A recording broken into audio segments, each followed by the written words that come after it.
All right, so I'm going to call this meeting to order. The first thing is to review and approve the agenda, and I think, well, so I know there's some changes that folks may want to make to the consent agenda. We'll deal with that when we get to the consent agenda item, but also want to note that I know that we had put the home energy information ordinance on the agenda for today. That was our vote previously. The lawyer had some unexpected delays in getting us a response, and so the committee would like more time and would like to push that back to May 12th. We still haven't figured out how to connect to the. Sorry?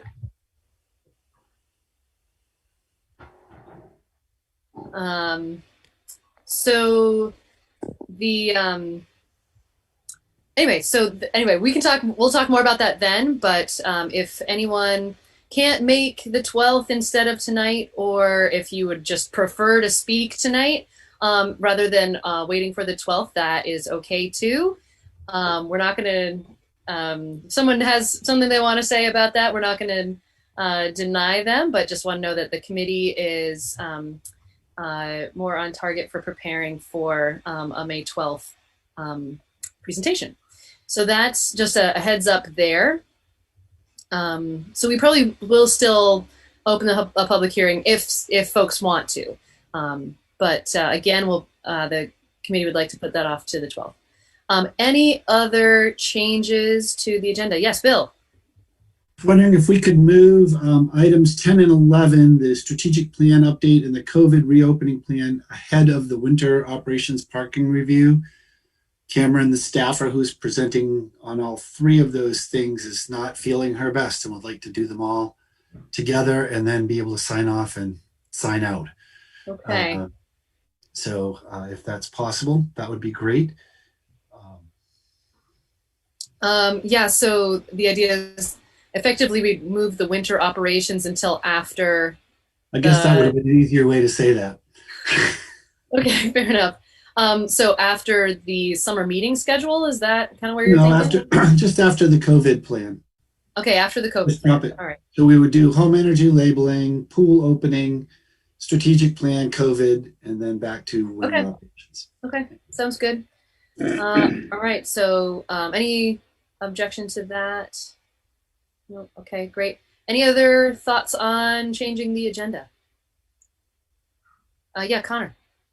Maybe a bit early, but I was going to ask if we could take the CV fiber appointment off the consent agenda. I think I have to abstain from that one. I do a bit of work with them on occasion. Okay. Well, and I know there's other things to do with the consent agenda, so we'll talk more about that then. Oh, there is one other thing that I want to say, which is that just in terms of the agenda, we are going to take a break at 8:30, whether or not it is falling in a nice, clean place. So if there's a presentation happening, I may interrupt you.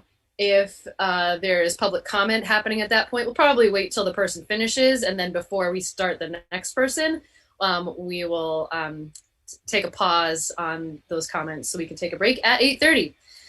So we just want to give folks a heads up about that. Okay, so any other changes to the agenda? Okay. So without objection, we'll consider the agenda approved with those modifications. So on to general business and appearances. This is an opportunity for any member of the public to address the council on any topic that is otherwise not on our agenda. And if you would say your name, where you live, and try to keep your comments to 2 minutes or less, that would be very helpful. And that is true for generally all the comments that are made this evening. All right, and so to indicate that you want to say something, you can either physically raise your hand, you can raise your the hand icon, which I see Peter has done, or you can, if you're on the phone, you can just unmute and chime in. But yeah, Peter, go ahead. So there may be a number of people attending tonight's meeting with the expectation that the second reading of the home energy information ordinance would have been on the agenda and that they'd have an opportunity. So since that's not the case, I hope that this is when we will be able to make those comments. Is that right, Ann? No, because we'll still take it up at the time that it's scheduled. So because some people may be expecting, as you say, some people may be expecting to sign on later for that agenda item, and so we'll check in again about it then. And then if people can wait till the 12th, great. And if they would prefer not to, we'll let them speak. So item 7 would be the time to speak. Yeah. Okay, thanks. Yep, no problem. Any other comments? Okay, I have a couple of things that I want to relay on behalf of John Snell, who emailed at least Bill and I about a couple things. So he wanted me to relay that the first summer farmers market will be held this Saturday at 133 State Street from 9 to 1 with over 40 vendors. They were delighted with the support folks gave the winter market in all kinds of weather, and they look forward to that same support every week this summer season. And then the second thing from John Snell is that work is going to begin in the next few weeks on removing some of the dead and hazardous trees, mostly red pine, along the State House Trail that leads to the Hubbard Park Tower. Buildings and General Services for the state is in charge of the project, which will be completed by a contractor they are selecting. The Tree Board, Parks and Trees, and the Vermont Forests and Recreation Agency have worked closely with BGS to develop the project over the past 2 years. We expect the work may take place over several weeks, during which time access to the trail will be monitored and, as needed, controlled by flaggers. All cut material will remain on the forest floor. We'll be making more widely dispersed public announcements shortly when we have final details, but I wanted the council to know that this is coming. Okay, I just want to make sure that I got that in there. Thank you. Any other comments?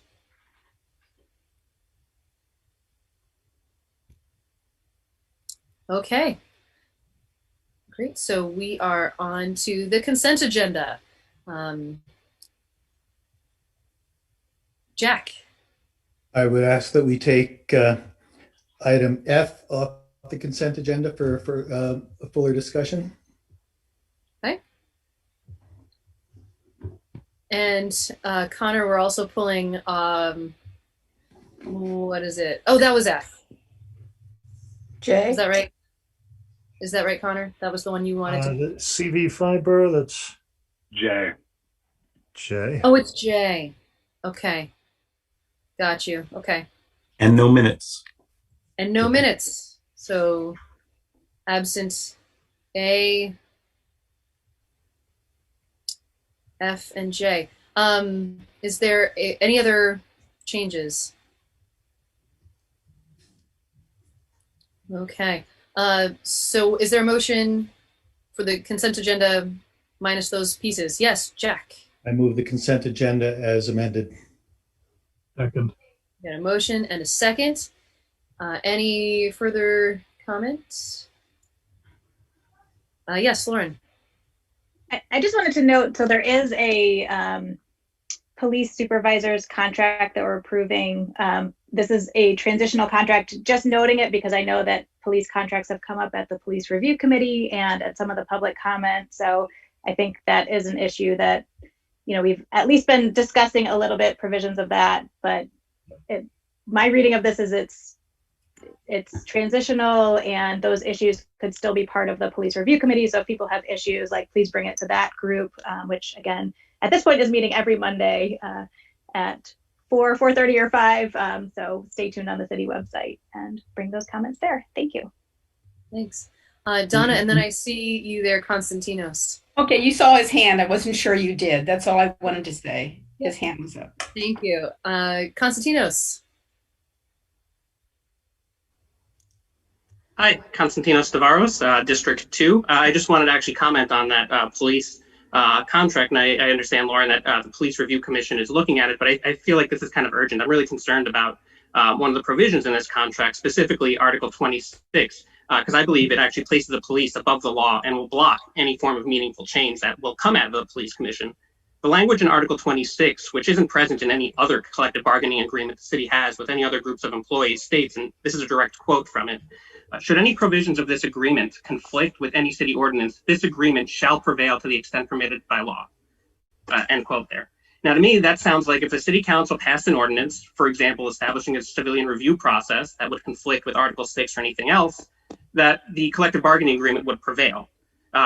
They also exempt themselves from the city personnel plan. To me, this sounds like the police are literally placing themselves above the law, and they're carving out a special privileged class for themselves because of that. So approving this contract with language that ties your hands and abdicates a considerable amount of power that this city council has to manage city affairs, I just think it's unconscionable, especially since no other city employees feel the need to have this kind of language in their collective bargaining agreements.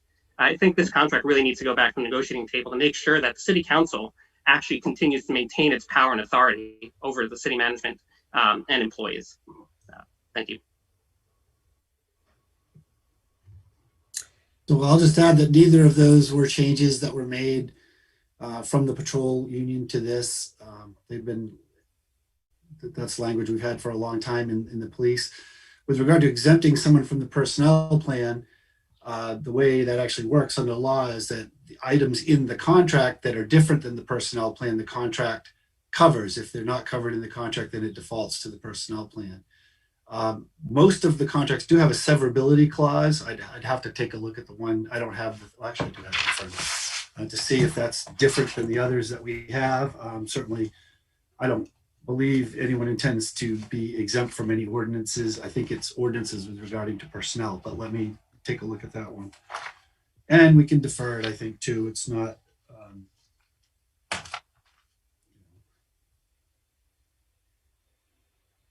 so actually what it says, okay,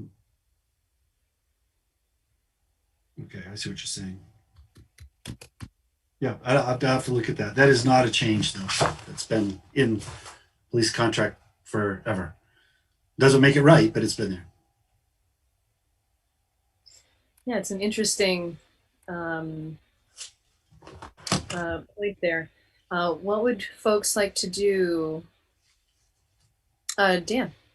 Sure. I think we could remove this from the consent agenda to go back on that second section. So it strikes me that there's three sections there. One is a severability clause that is, at least I've seen in other contracts, are fairly common, just in the sense that if something's struck down, the whole agreement isn't necessarily struck down, just that part that's deemed invalid under the law. The personnel plan conflict is also pretty standard too, for I think what Bill described. It's the second section that I think has some considerations, and I certainly agree with Konstantinos for bringing it up, because it does seem confusing, and I'd want some greater specificity if in fact it's about ordinances that deal with personnel. Okay, but the way it's drawn up broadly, it does seem to indicate that, although I couldn't imagine something about this in a conflict with, say, like a dog noise ordinance or something like that. But nevertheless, I think it would be helpful to at least understand where that second clause is coming from and how it's interpreted. So, maybe we could get, and what Bill's indicating, I think as well, is that if we don't approve it tonight, but we approved it on May 12th, it wouldn't be the end of the world, with presumably either a change or greater clarification as to where that second clause, it's the one that gives me pause. Mm-hmm. Yeah, I think sometimes there are state laws that mandate certain things, and it did say to the, and again, I'm not trying to defend this because honestly, we haven't looked at this particular piece of language in 25 years. So just reading it quickly, it still says shall prevail to the extent permitted by law. So a law could still override this. I would simply point out that, so our choices here are, let me backtrack a little bit. What the goal of this was that neither the city nor the union, sort of by our own mutual rules, were allowed to bring anything we wanted changed to this contract. It was simply to take the language in the patrol contract because the supervisors are a new union, and they're bargaining their first contract. So we needed to set a base contract. And so our agreement was we would take the base contract from the patrol people, and where stuff was silent or whatever for supervisors, we would simply put what is current practice in, that neither city nor the union could suggest any substantive changes. So our choices are, we could not approve this tonight. I can go back and talk to them to see if they would agree to remove this, or we could propose different language. Or we can pass this as a transitional contract and obviously make clear we won't approve the next contract that we're going to be bargaining this month, starting, May, with that language in, or at least until we've got some clarification around it. I think any of them are possible, however you want to go. I don't have strong feelings. I mean, I agree that even regardless of whatever this intent is, it's a little awkward the way it's worded. So we should probably clear it up. Yeah, Lauren, go ahead. I was just going to say, I mean, given the scenarios you laid out, like I'd rather not approve this language if we already think it's problematic and have that as kind of a precedent for the bargaining table. Yeah, I don't know that it's problematic. I'd like to get an attorney to look at it, but it certainly is, it reads awkwardly, and I'd like to get more understanding of the language and see. So appreciate that. Because it's not a clause we've ever looked at before. Sure. Well, in recent history. I mean, I will note that the city personnel plan is in fact listed under the Montpelier Code of Ordinances. So I mean, it's not unreasonable to have a provision like this if in fact the intent is to very similar to the third clause in this. It's just the way it reads is confusing. So it would be helpful to have somebody who's actually thought about or worked around this document a little bit more, or just to answer that, as well as if people are amenable to maybe adding or changing language. But I understand too, we're talking about a union negotiated contract, so it's not as if people are going to say, "Oh, sure, whatever." There may be some pushback in negotiation, but at least I think having that around it offers clarity in and of itself. And I will say, first of all, it was not contentious working through this, but there were language changes that were proposed from the supervisor union. And I said, no, we can't. If that's not what this is about, we're not changing contract language. So I suspect that's the feedback we're going to get. And I get that, but I'd be happy to at least talk to them about it or get a legal opinion about what it means or something like that. Because like I said, it's never been a conflict, it's never been an issue, but that doesn't mean there's not a first time. I feel like that also means that you can blame us.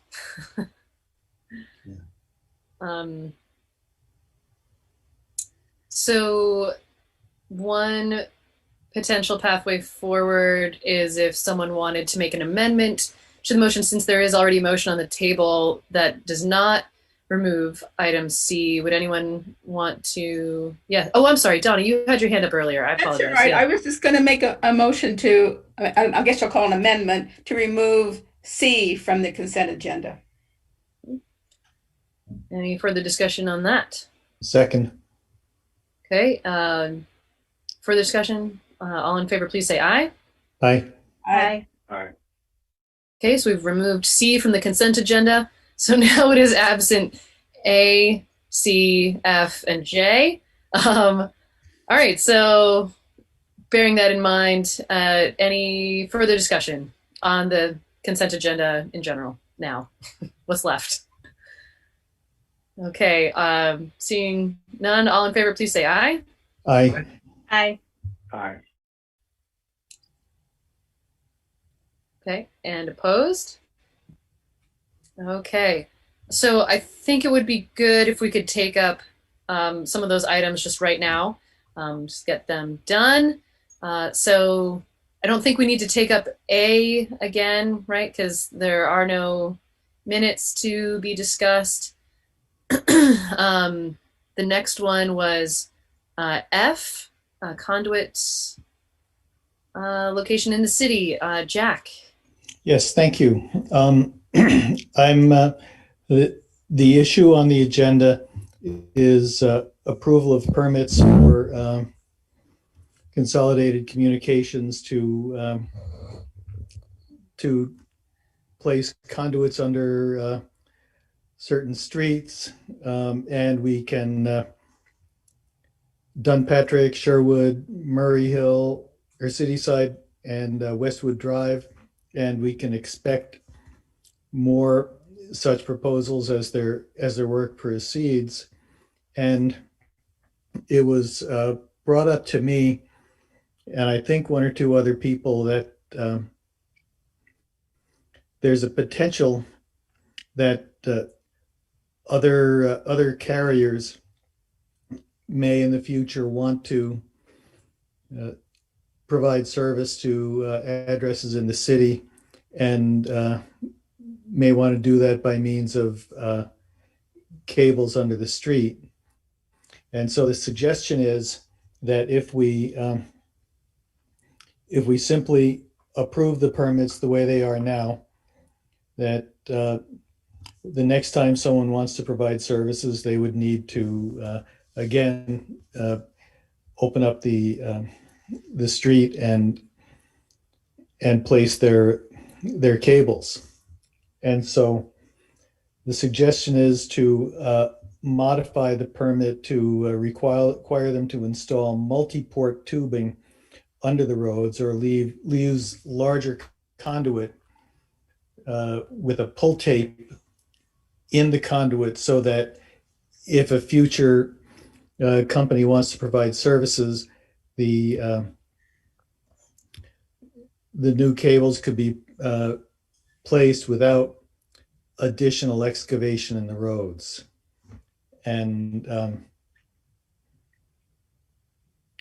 so I suggest we should at least be discussing that before we approve the permits.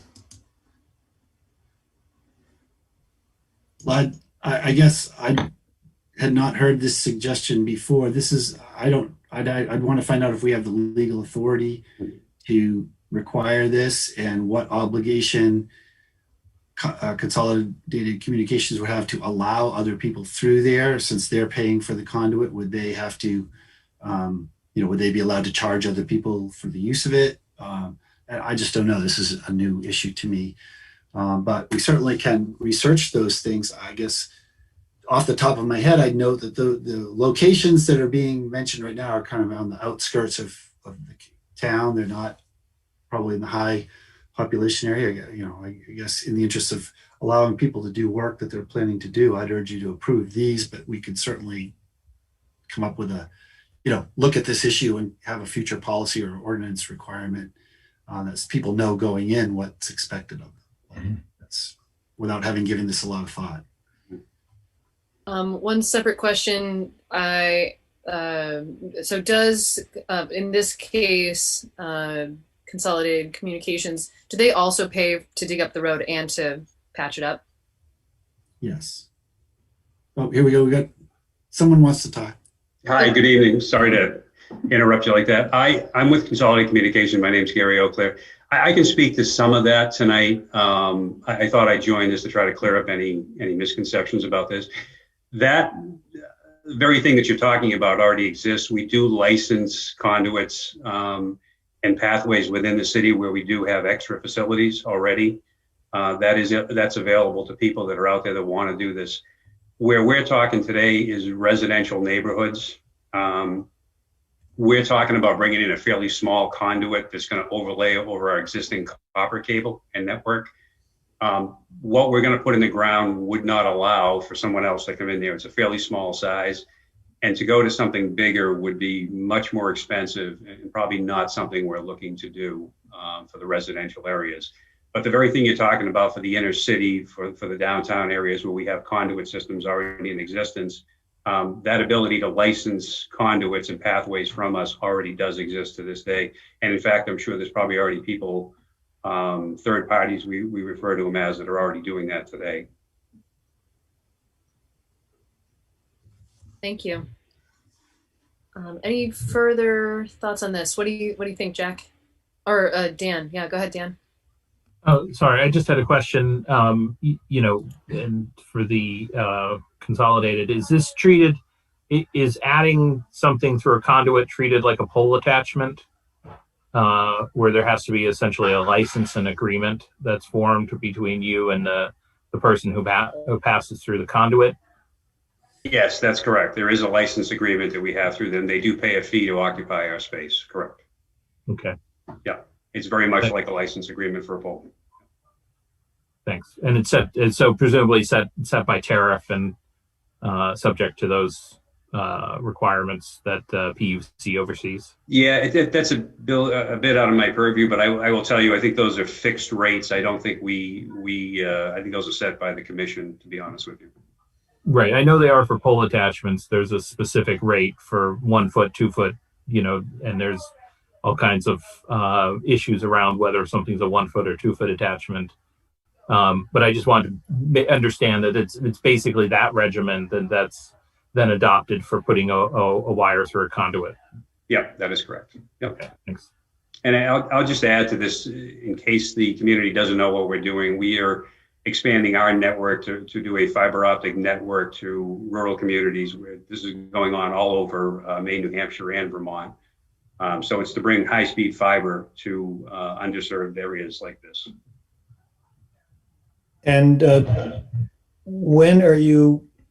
what's your calendar for when you're going to be doing the work under these proposed permits?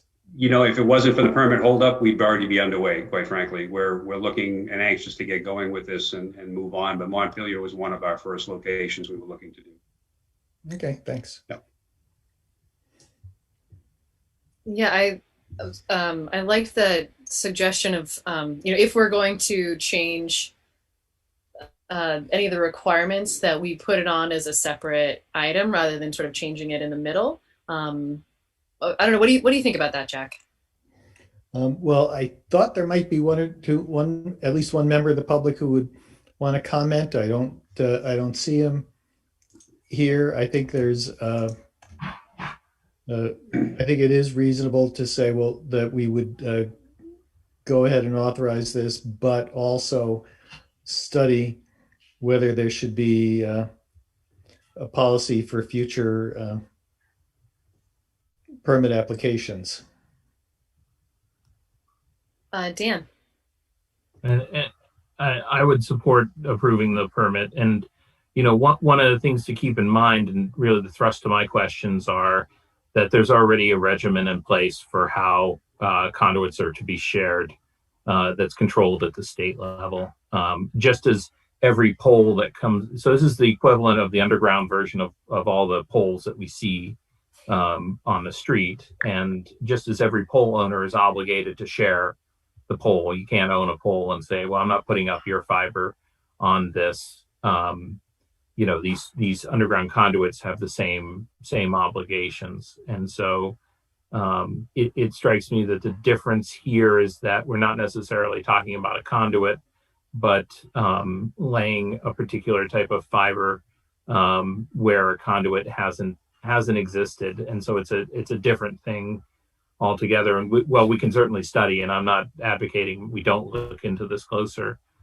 It also strikes me that it's not a straightforward issue, and that there's probably a state presence in here through the Department of Public Service and the Public Utilities Commission. Jack, go ahead. I agree with that. And one of the concerns that was raised to me was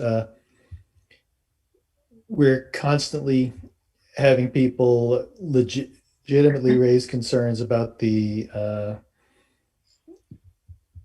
erosion and deterioration of the streets. And every time we have more excavation, there's more of a danger to that. And so having a policy of what's referred to as a dig once policy could be in the city's interest, but I think it does make sense to proceed with the current to approve the current applications and study what we would want to do in the future.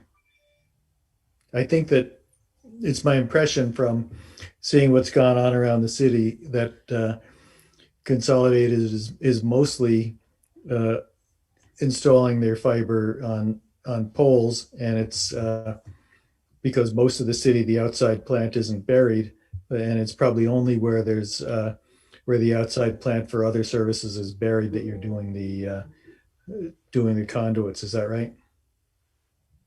That is correct. We're talking about a relatively small piece of the town that we're actually going to be doing this in.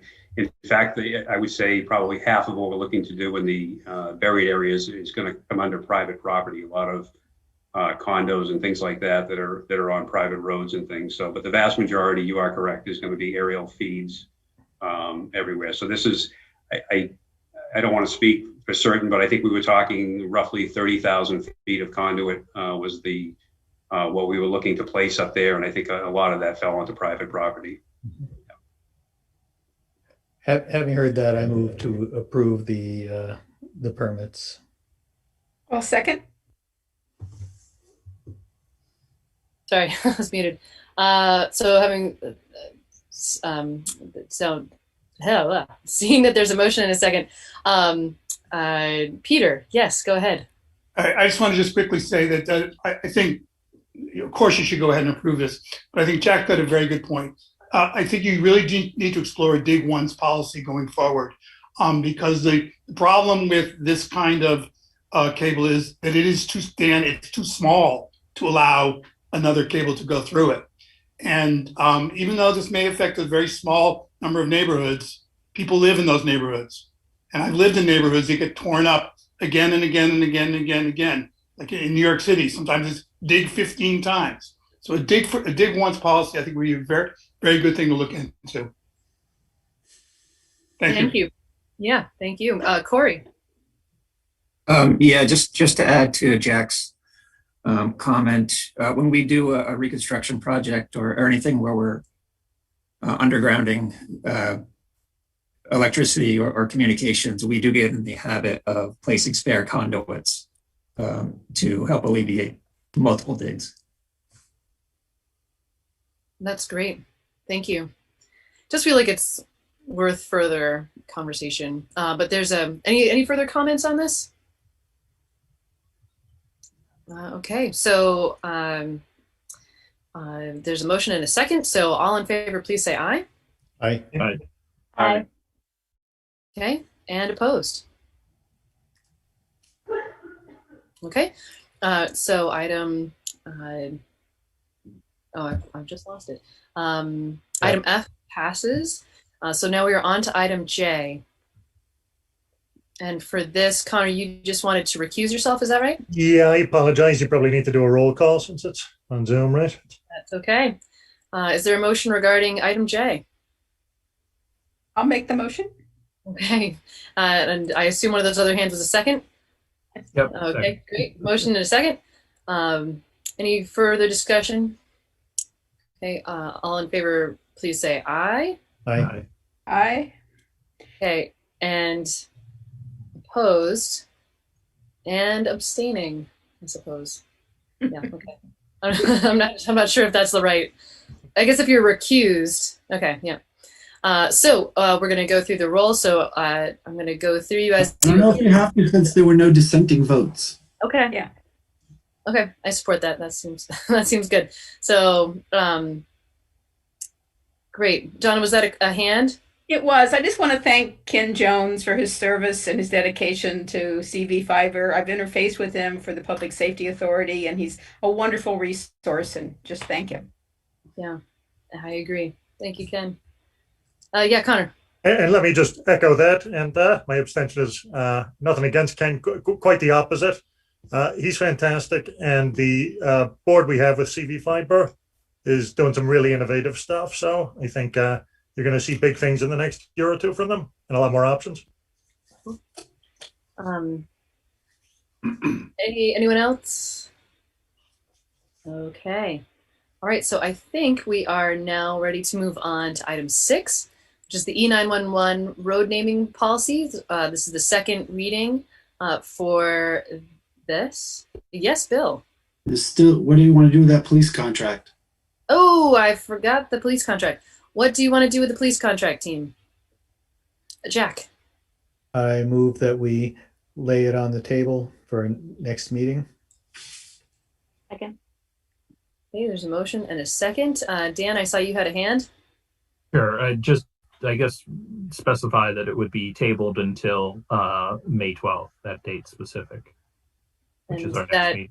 is your understanding, Jack and Lauren? Yes. Could I get, for the sake of this conversation with the union, could you maybe include in the motion for the purpose of talking about that one sentence? Sure. Thank you. Is that okay with you also, Lauren? Yes. Okay, great. Okay. Any further discussion? Okay, so this is a motion to table it until the May 12th meeting. Okay, all in favor, please say aye.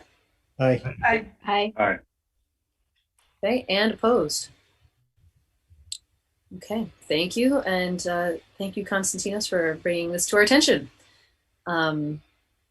All right, so now we are up to the E911 road naming policy, the second reading of this ordinance change. So I'm going to officially open the public hearing and turn it over to Mike Miller, Planning Department Chair, not Chair, Director. Hi. Yes, good evening. So Mike Miller, Planning Director for the city. So I'm just going to go through a quick, the quick PowerPoint similar to the one I gave last time, just to make sure everybody's up to speed on what we're talking about. I don't know if I need Cameron to just give me power to do that. Hi, Mary's going to be our sort of meeting tonight. So if Mary, you can give him permission. You just have to click off of under security. You have to click next to, there we go. Never mind. Thank you. All right. So,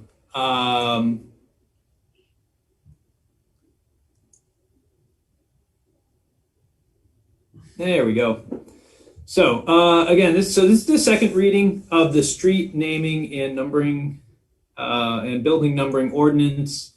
So quick summary, this existing ordinance is in Chapter 3, Article 6, which is in the Public Works and was originally adopted in 1970. And under that ordinance, the Public Works Director is responsible for doing all of these. But in reality, we haven't been following our ordinance. We don't want to always admit to that, but we've started to do E911 in the late 90s, and since that time we've had an E911 coordinator, and we've been mostly following those rules for any new naming and numbering. So what we wanted to do is to make sure that we got the new ordinance in effect, and that would meet the new E911 requirements. We would pretty much be codifying what we're already doing. So the road naming would still be done by the council, the addressing by our E911 coordinator. And because the existing ordinance has no reflection in what we're doing, this is a strike-all replacement of the existing ordinance. And after the first reading, we moved this to Chapter 17, Article 2. So it's now under emergency management as opposed to under public works. Hey, Mike, I'm sorry to interrupt you. I just had a request or question about the possibility of making the screen larger so that it might be easier to see the words. Yeah, it's okay.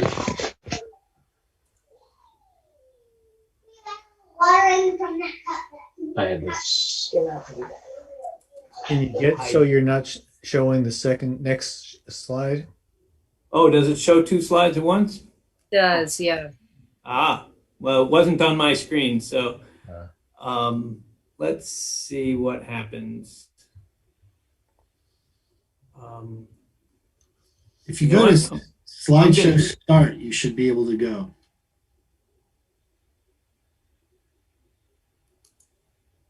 Then start from beginning. There you go. That's good for you guys? Oh no, we still got it. It was good. We're seeing his screen. I don't know if we're going to be able to do any better. Yep. Well, hold on. Let me get out of here again. And I'm going to That and swap screen. Mike, I'm getting information. If you go up to the top where it says display settings on your screen. Oh, no. Okay. Sorry, I So already go got out from of it. beginning. Click from beginning again. All right. Now, at the top, right now on your screen, there should be a thing that says display settings. Now, swap presenter view. Yeah. There we go. Thank you. There we All are. right. I will try to remember that for next time. Authority and purpose. The authority is under Chapter 59 and 61. So this is where most city ordinances are that are not zoning related. The zoning comes out of Chapter 117. Most of our other ordinances come out of 59 and 61, which this does. And the purpose is to protect health, safety, and welfare by establishing a uniform street naming and addressing system. And really the most important reason for doing this is to enable emergency services to locate every address and structure. And so the issues, as we mentioned, is that we are not consistent with the rest of Vermont, which could impact, it hasn't, but it could impact mutual aid calls in the future. And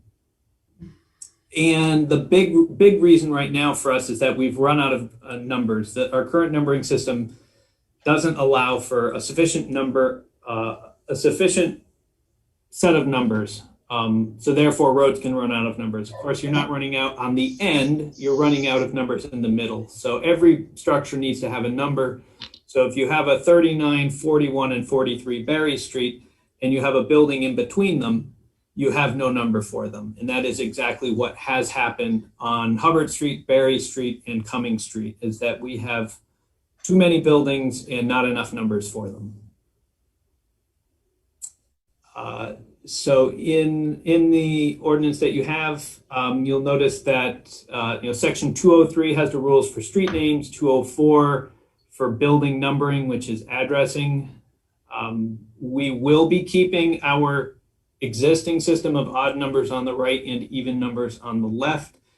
And I mention that because that is opposite of what the rest of E911 in the state is like. But because we already have some numbering like that, the E911 board has given us a waiver and has said it's fine for us to keep our existing odd numbers on the right system. And so the addressing will be administered by E911 coordinator, as I mentioned, and it will be consistent with the E911 board rules. And enforcement, which is a requirement of any ordinance, not that we expect anything that is really going to need enforcement, but it is a requirement. So it's designated as civil. Nobody will be thrown in jail for this, for any violations. And then 206 talks about penalties, and 207, the severability clause. So our next steps after, once this is adopted, the E911 coordinator will systematically review and renumber non-compliant streets, obviously starting with the ones that are the biggest problem. We'll get some assistance from the fire department. And there are some streets that are already compliant. And I did talk to Audra about this after the last hearing.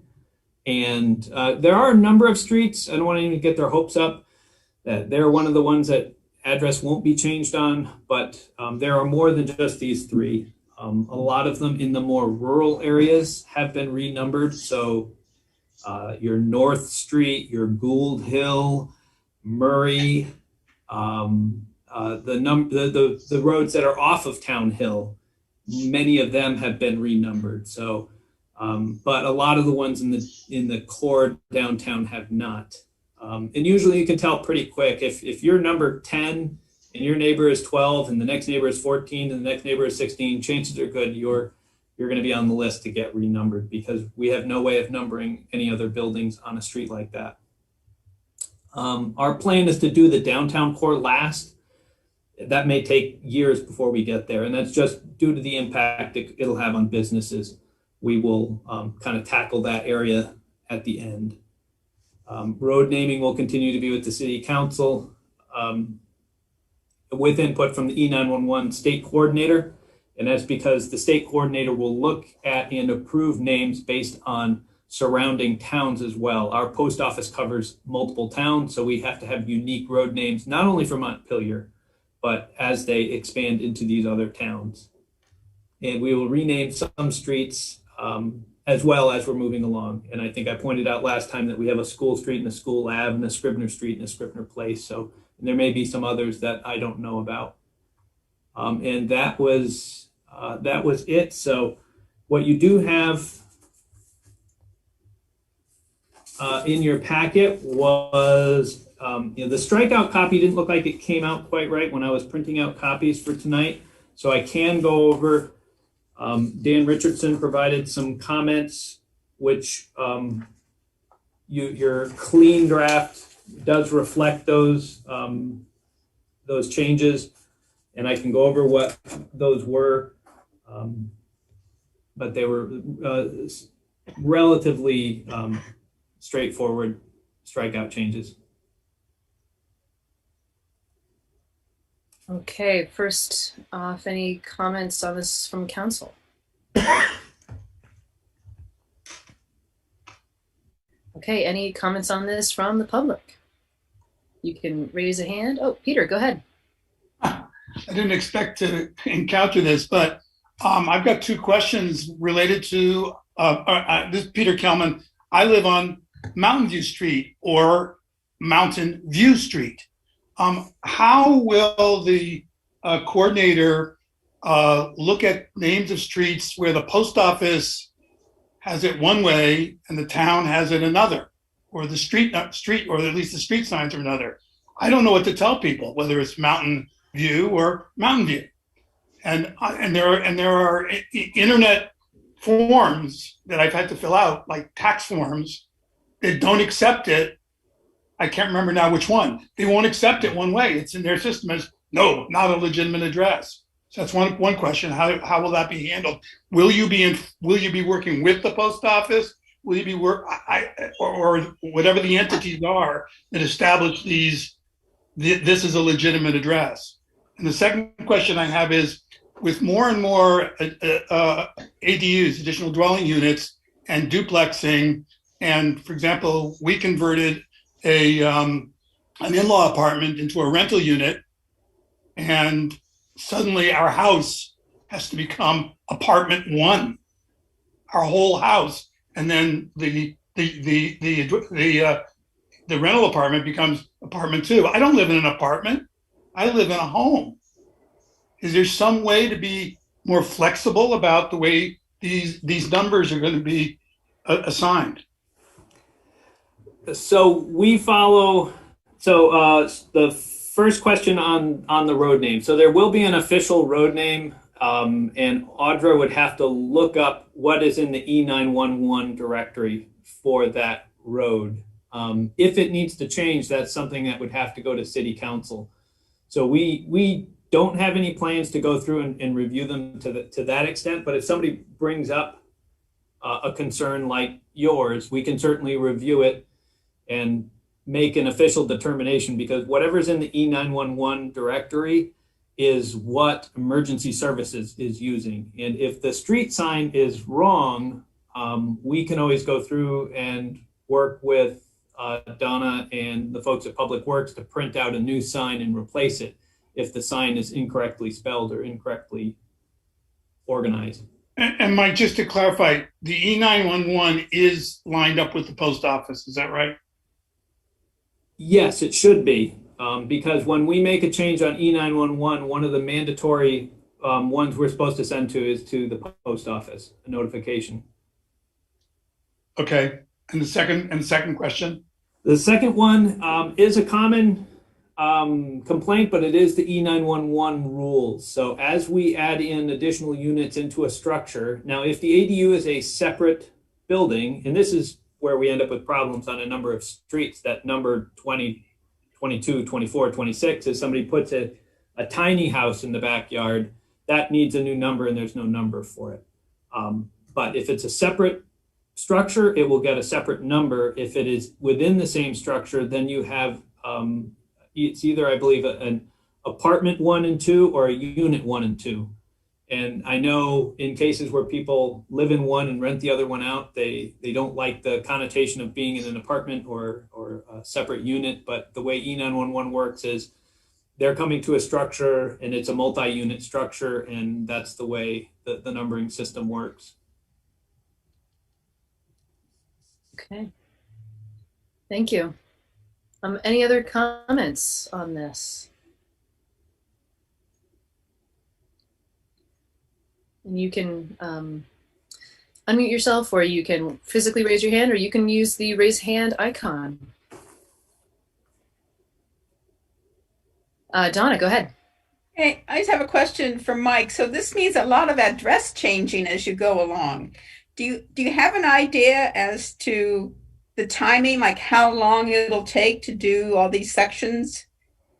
I mean, is the whole town going to be doing address changes in the next 12 months, or is it going to take longer? Oh, it's going to take longer than 12 months. We had talked in the past, pre-pandemic, about, maybe getting some help from a high school student or para-high school students to kind of help with this.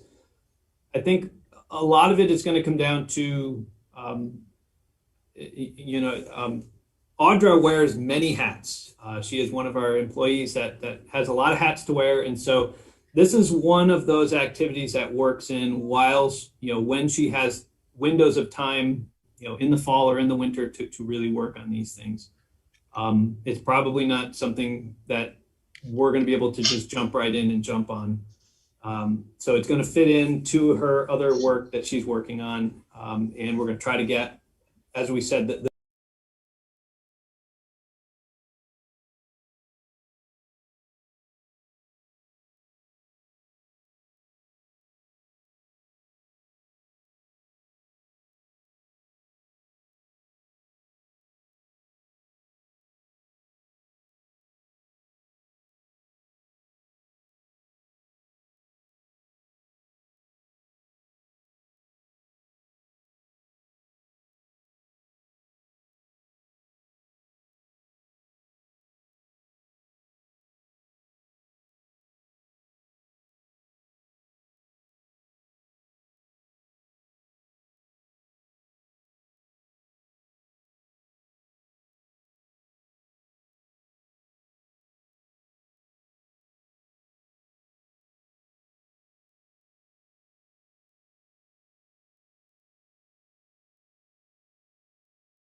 Working on that neighborhood level. Jack. First off, thank you for these two presentations. They've been very informative, and this really just is another instance of how, in my view anyway, the business of government is just endlessly fascinating. And I was on vacation in Florida for our last meeting, and members of my family were quite entertained by the possibility that we could run out of numbers. Now, with regard to the address, and I also noticed just as you were talking that there is a school street in Berlin. However, that's not in the 05602 part of Berlin. It's in the 05663 part of Berlin. But there could be other instances we need to think about. If you're living in one of the streets that has where you have to have your address changed, will that require the resident to file a change of address with the post office? I would assume the answer is yes. Yes. It's a sort of a yes and no. We when we do a street change, the address change goes to, we automatically outreach to there's like 5 people that we automatically contact. the E911 board, we contact the post office, we contact Comcast, and there's another one. And it really just comes down to, because all of them link into the E911 system. So we make a number of those contacts, but ultimately at the end of the day, the homeowner is going to have to then reach out to anyone that's not of those. But the post office knows, and what happens if they'll start to, obviously, when the date comes, they'll start sending notices that says, you need to update these, you need to update these. And then in the end, they'll start rejecting mail to an address where people haven't updated their addresses. Yeah, I think a forwarding order lasts a year, so it should be okay. Yeah. So, but yes, we contact a number of people because it's part of the E911 system, but the rest of them are up to the property owner to do.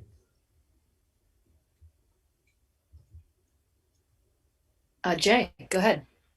Yeah, I just wanted to add one other note, Mike, and I'll echo Jack that I appreciate all the information you've shared with us and how sensible these changes are. It seems to me like it would probably benefit the city and all of us if there's even another level of communication that happens to these places, to residents before these changes happen, as opposed to just reaching out and saying, hey, this is this change and this is what you need to do. It feels to me like it would be smart to be proactive in our communication and reach out to folks, and you can prioritize it based on how you see these changes rolling out. And obviously you're very sensitive to, it's not like you're just doing it blindly. You're very sensitive to how these changes will impact homeowners. But I think the sooner we can reach out to people and say, hey, this is happening and this is why it's important, and safety is involved, the better. And then it's sort of like a layer of like, this is why these changes are happening.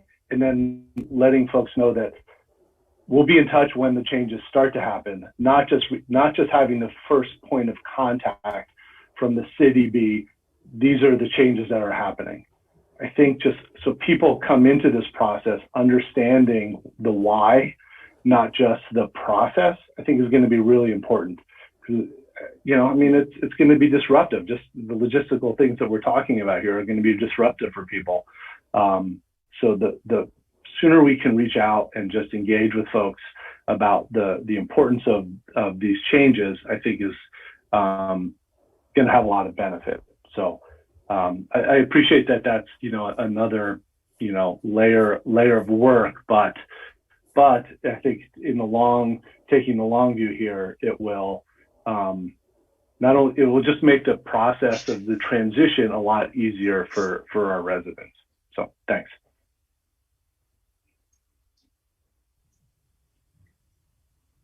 Any other comments?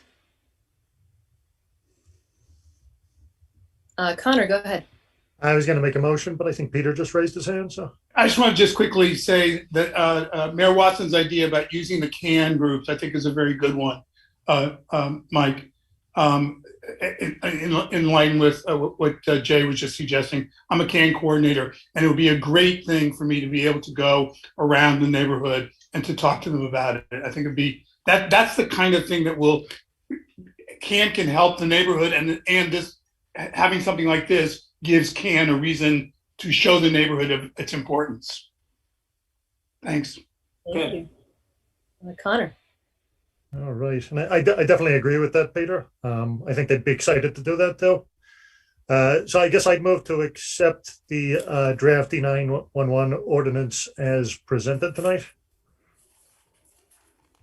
Second. Okay, there's a motion and a second. Any further comments from the public or from council? Okay, so I'm going to officially close the public hearing, and so there's no further discussion. All in favor, please say aye. Aye. Aye. Aye. And opposed? Okay, so that passes, and thank you so much, Mike, for all of your work on this. And please also pass along our thanks to Audra in advance of all the work that I know this will mean for her. Thank you. So anyway, great, thank you. All right, so we are on to item 7, which is the Home Energy Information Ordinance second reading. Now, I just want to clarify. Bill, yeah, go ahead. Yes. Hey, can I just a quick interruption in the schedule of events? It occurred to me, and this will be very brief, that although it's been like more than half a year, most of you have not met Mary Smith in our office in person, and she's on the call tonight.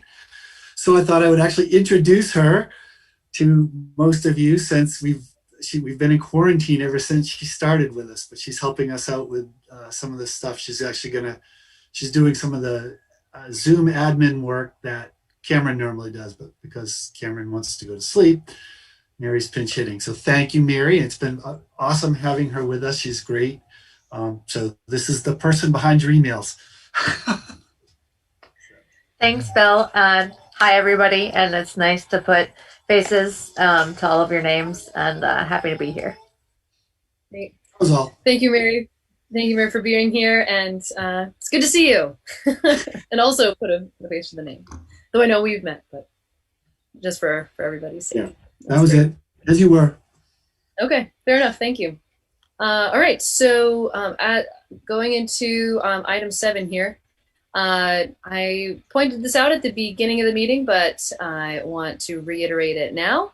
The committee that has been working on this has requested that we put off the hearing until, or a vote anyway, until the next council meeting, till May 12th, because the lawyer needed some more time. He had some unexpected delays in getting back to us. And so we wanted to make sure that we had enough, that if there was information to go along with this, that it was all together in the same sort of package. So having said that, if folks are willing to hold their comments until May 12th, that's great. If you would prefer, you're here now, you would like to speak to this topic, that is fine.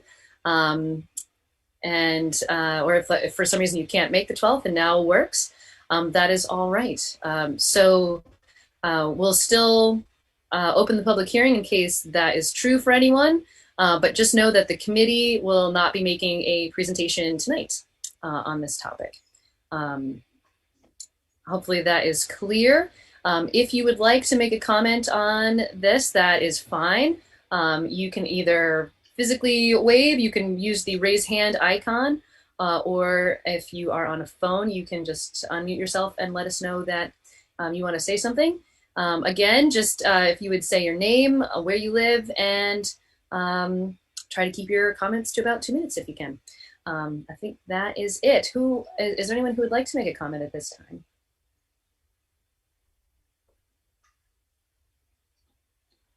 Oh, Tim, yes, go ahead.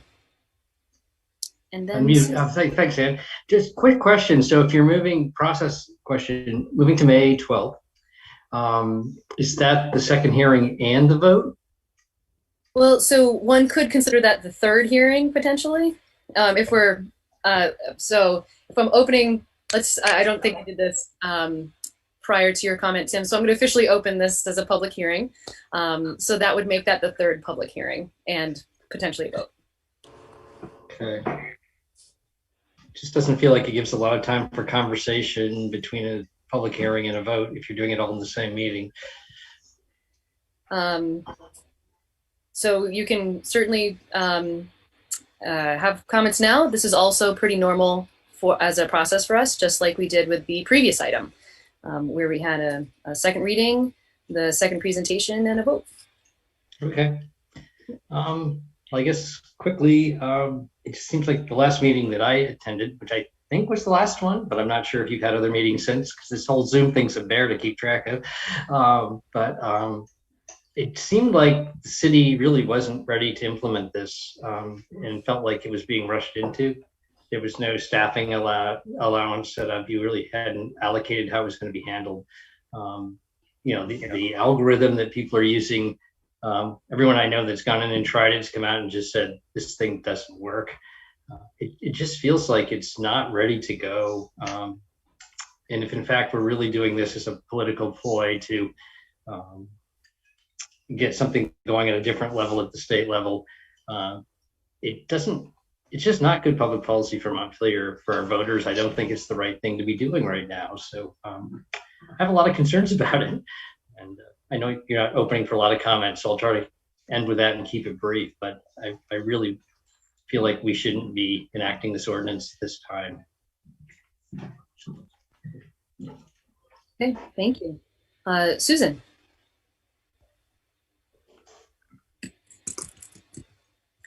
Susan, I think you are still muted. Susan Labarth, I live in District 2. I think, I always have to look it up on election day.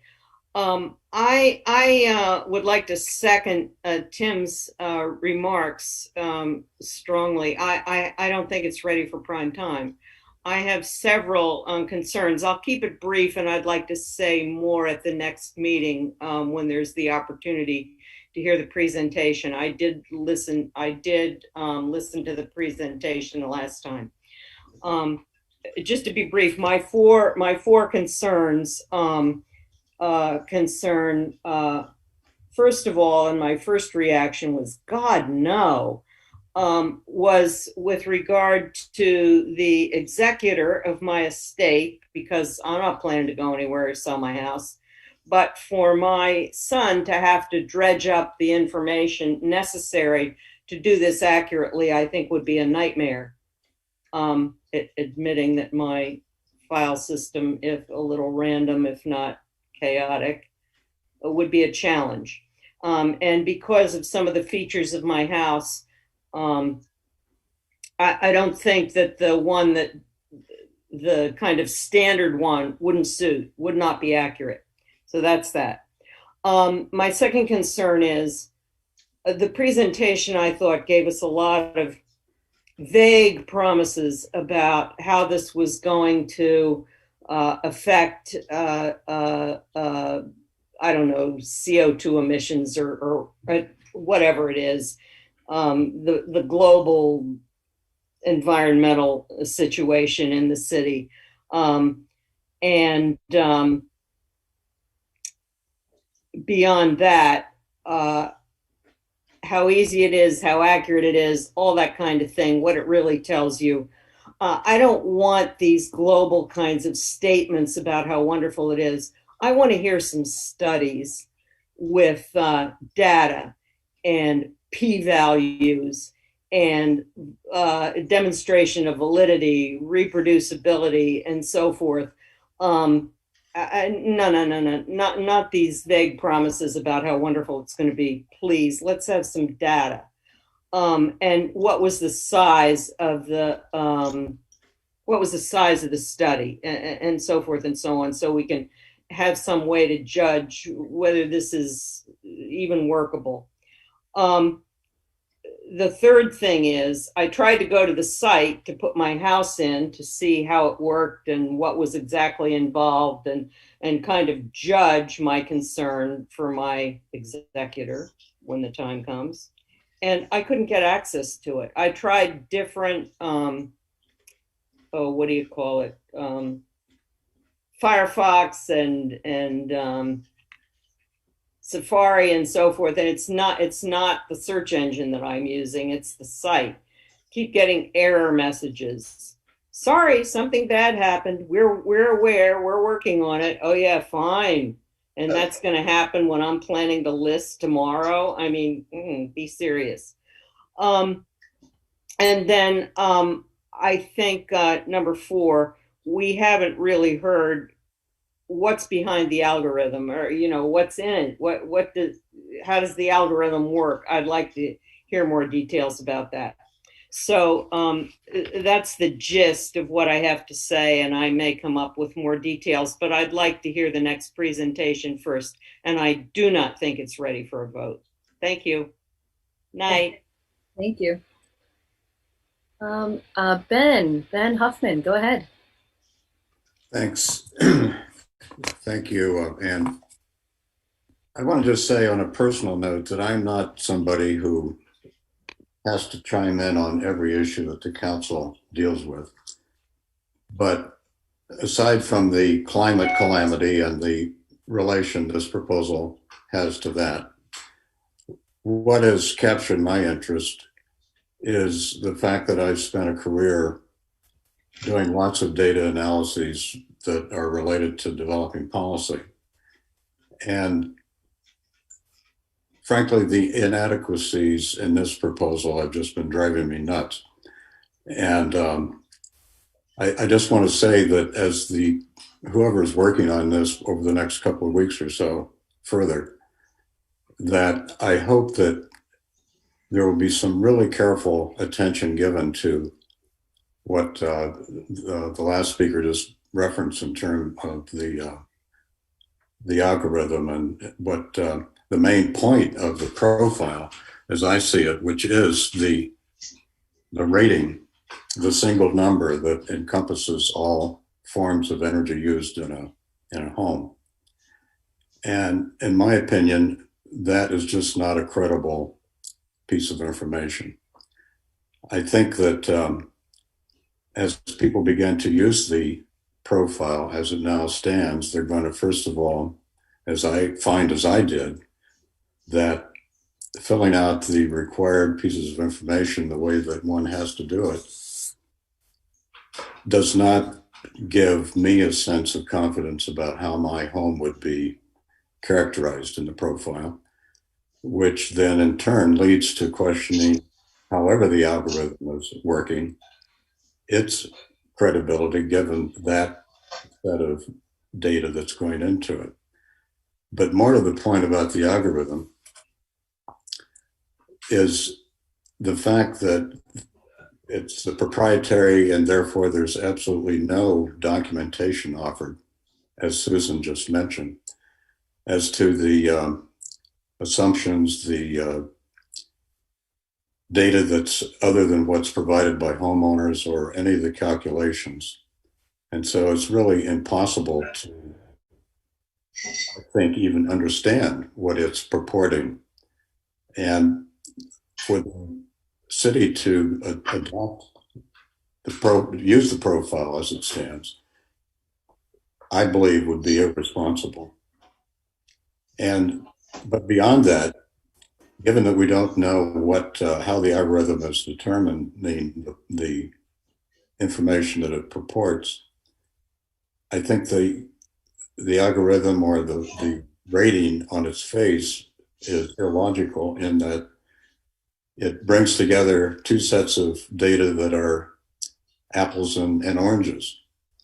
One being, what are the physical characteristics of the building that are going to have a direct effect on energy use? And that, of course, has to do with space heating.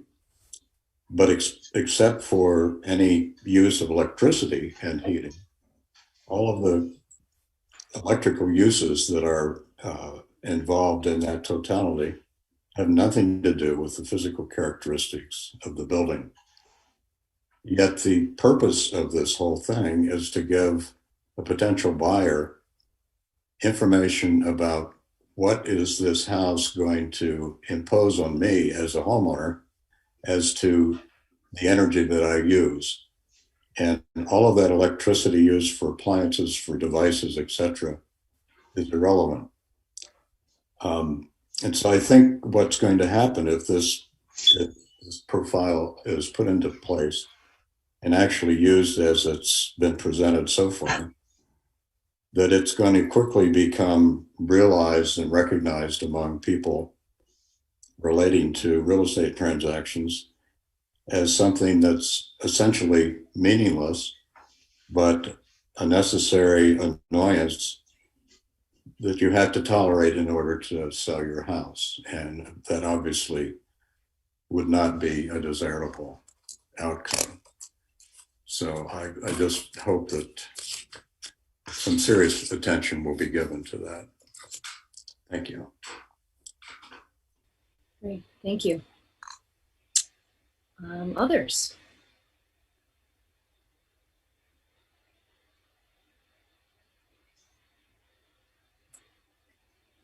Okay, I'm not seeing any others at this point. Oh, Peter, go ahead. Okay. So the first thing I want to make clear is that I'm very much in favor of the city taking meaningful and appropriate steps to reduce energy consumption and greenhouse gas emissions in Montpelier.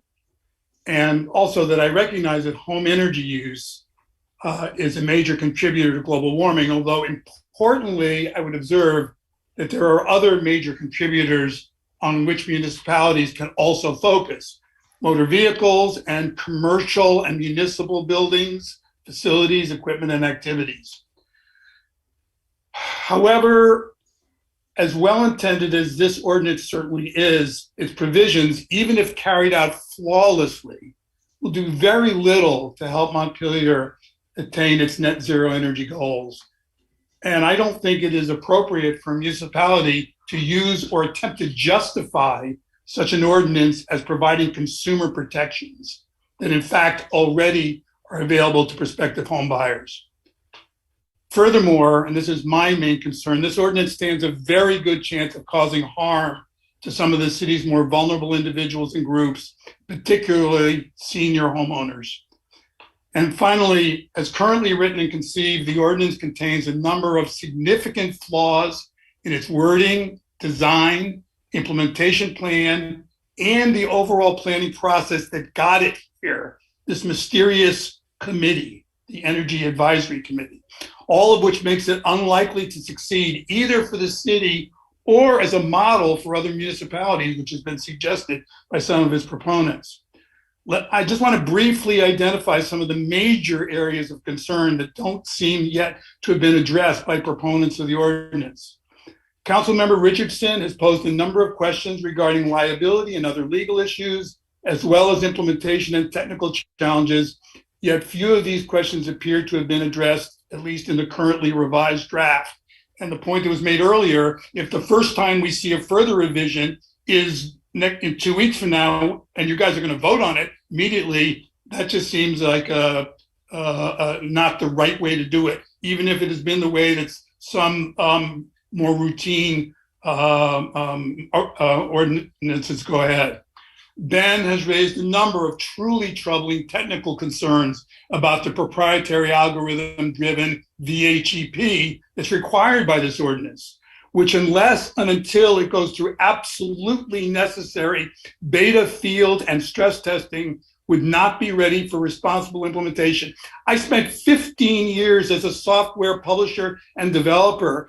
I would have been ridden out of my industry if I would have put out something which has had as little real testing as this algorithm-driven tool has. I too have shared a number of my concerns, most importantly, the strong possibility that the ordinance as written has the potential to harm senior homeowners as well as other vulnerable members of our community. And it is my view that it would be irresponsible for the city council to pass an ordinance like this without first carrying out a fiscally and socially responsible cost-benefit analysis of it. And I see no evidence that that's happened, none whatsoever. Questions have also been raised about whether there's been sufficient and timely stakeholder involvement in creating this ordinance, or at least in reviewing it.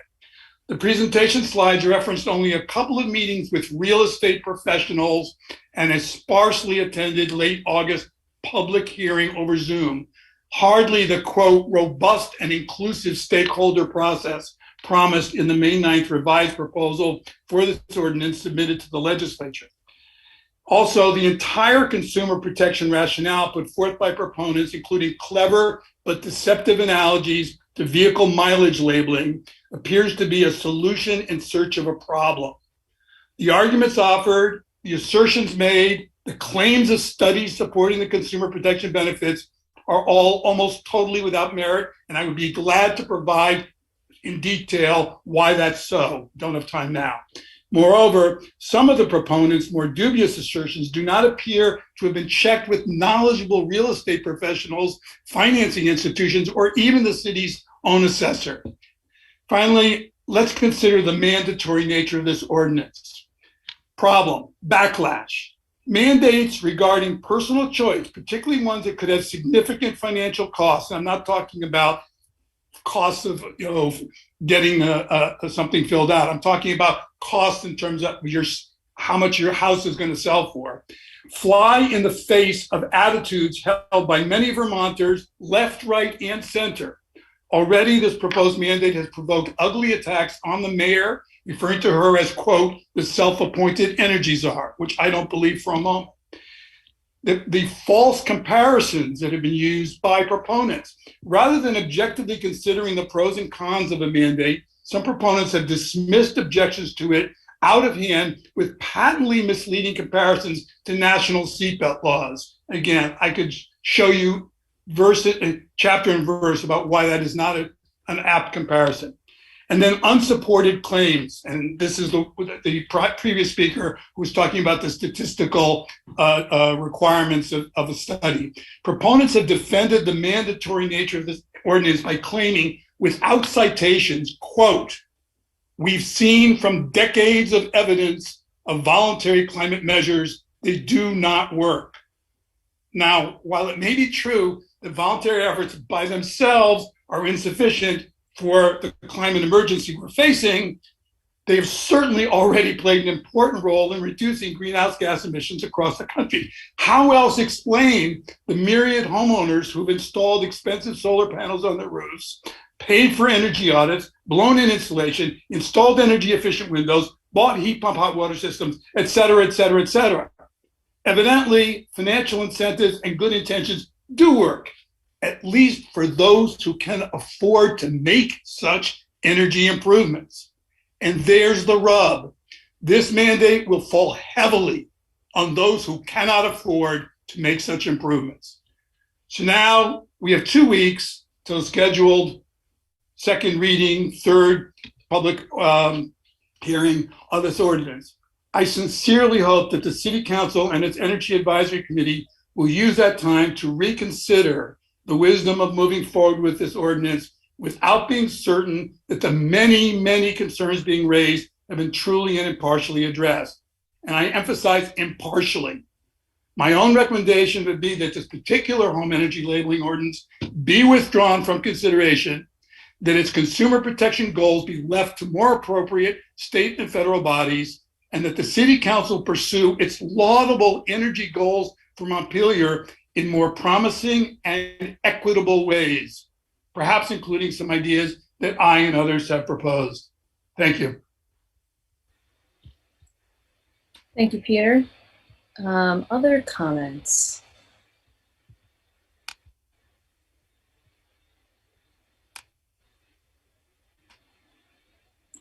Okay, I don't see anyone else. So I'm gonna give it another 5 seconds here. Would anybody else like to speak? Okay. All right. Well, thank you. This is actually helpful. It's good to know like what the concerns are. So we were going to take all of that into account. So thank you. All right. So from here, I'm going to close. Well, actually, I guess I'll close the public hearing. Is there potentially a motion to schedule another reading for next time? Go ahead, Jack. I move that we schedule another public hearing, which would be the third public hearing at our next regularly scheduled meeting, which I think is May 12th. Second. Great. All right, so there's a motion and a second. Any further discussion?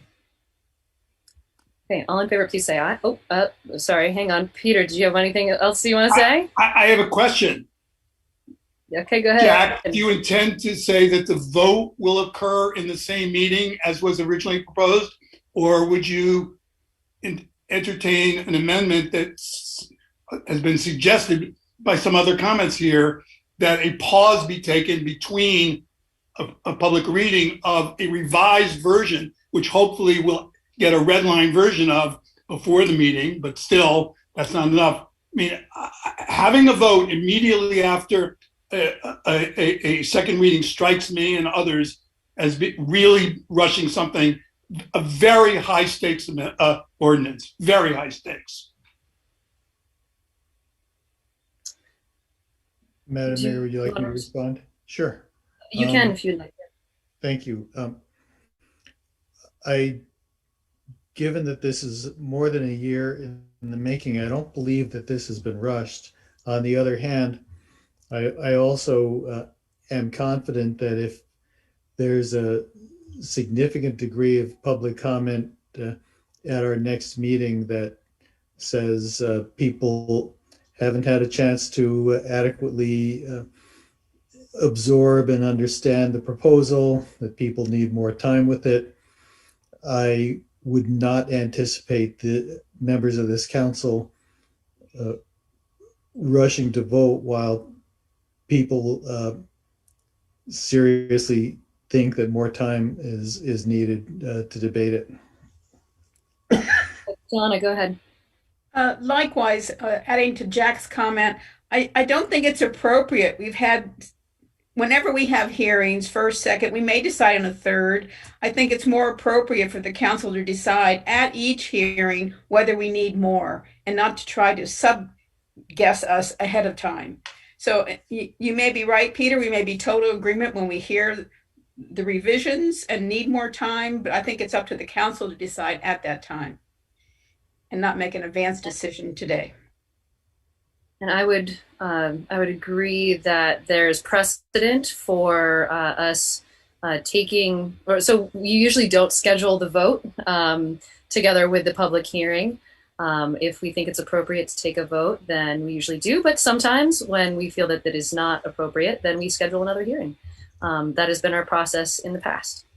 So hopefully that clarifies it. So there's a motion and a second. Any further discussion? Okay. All in favor, please say aye. Aye. Aye. Aye. Aye. Okay. And opposed? Okay. So the motion passes. Thank you. That is, it's good to know. So we are going to move on then to the pool opening options. So for this, I think it's probably either Cameron or Arnie or both. Hi, everybody. Thank you for having us back for the second presentation of our thoughts here. You had asked us to come back with a couple of options because everybody would like to see the pool open. I'm certainly no different. I would love to see the pool. I just want to make sure that we can keep it safe for everybody. Cameron or Mary, can you put up the presentation on your screen for me? And we'll go through our slide presentation here. So we want to talk about a couple of options that we've come up with some different ideas on how we can make this, equitable for the public and also for day camp. Option one is amending pool hours, separate day camp and the public by times. Option two, physically barricading off public access to a quarter of the pool and the pool house. This will separate day camp from the public physically. These two options have some similarities: pool opening timeline changes, waiver form requirements, temporary user fee changes for the 2021 season, and then masks and distancing. Next slide. So timelines for updates, the new timeline for the 2021 season. Goal is to get the pool open by the first week of July, exact date to be determined. Pool closing around August 22nd, which is typical of every year because generally our staff is going back to school, to college, or back to teach. So we kind of lose all our guards at that point. And also some of the younger guards that are still in high school are participating in fall sports. So that's why we end up having to do that. Waiver form requirements. I've been talking a little bit with another pool that, all pool purchasers will need to sign a waiver that acknowledges that they will hold the city harmless in case of a COVID outbreak. Swimming lessons will also require a waiver. And then we'll also have waivers will be posted as a flyer poster at the entrance to the pool. So paying to enter the pool assumes agreement with the waiver. We just really want to make sure people are aware, that we can't guarantee 100% protection from COVID. Next slide. So these were some suggested fee changes for this year, and it would only affect daily fees. It would not affect swimming pool season passes. So those will remain the same as the last time we were open, as well as swim lessons. Those will remain the same as well. So the fees were just increased a little bit to help with some of the costs for a challenging COVID year. Suggestions for some of the safe guidance.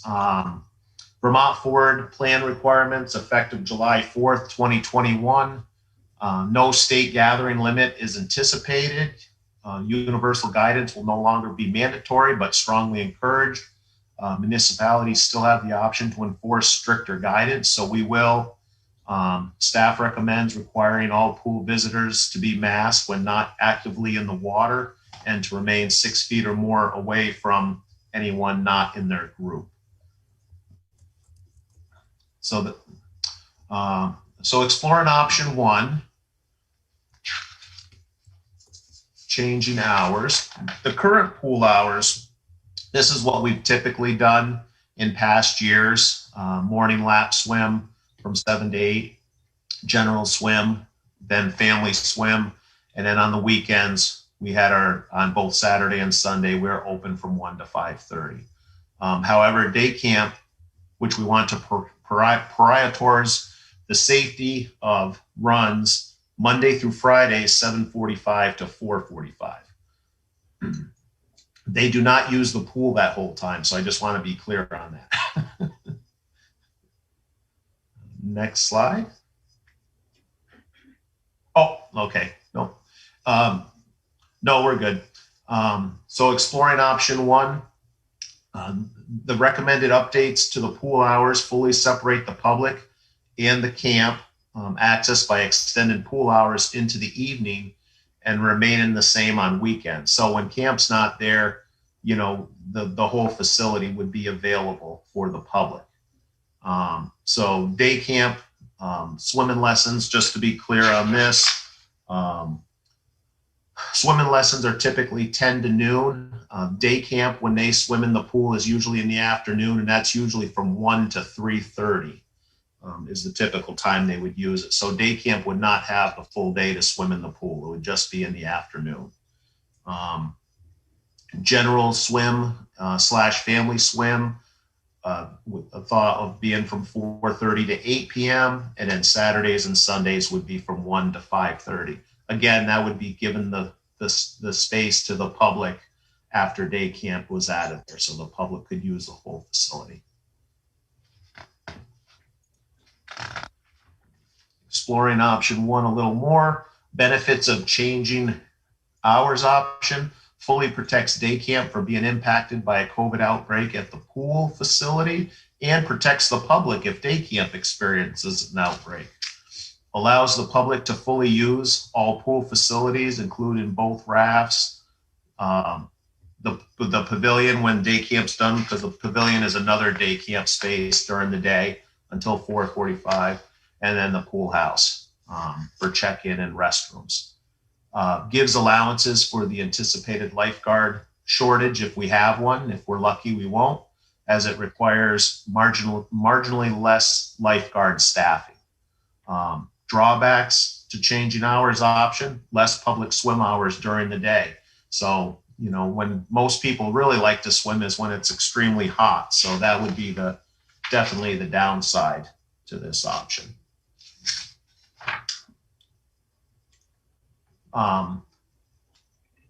Okay, so this option includes barricading off portions of the pool and the whole of the pool.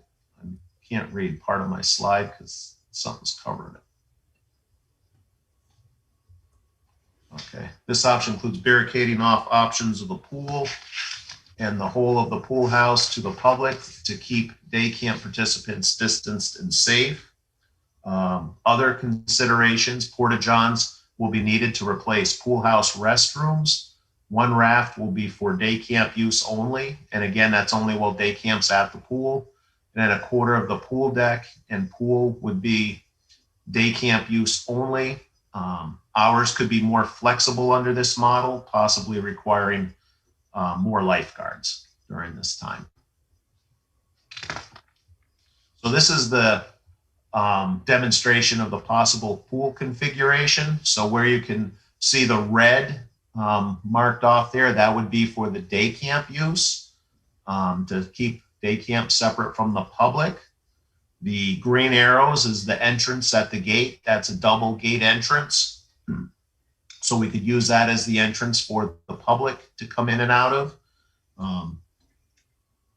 We could use the windows on the side of the pool house and possibly in part of the front of the pool house, depending on how we section that off, as a way for to do collecting money for walk-ins, as well as pool concessions. If we wanted to try to sell ice cream and stuff, we could set it up so we could pass ice cream through a window for the patrons at the pool.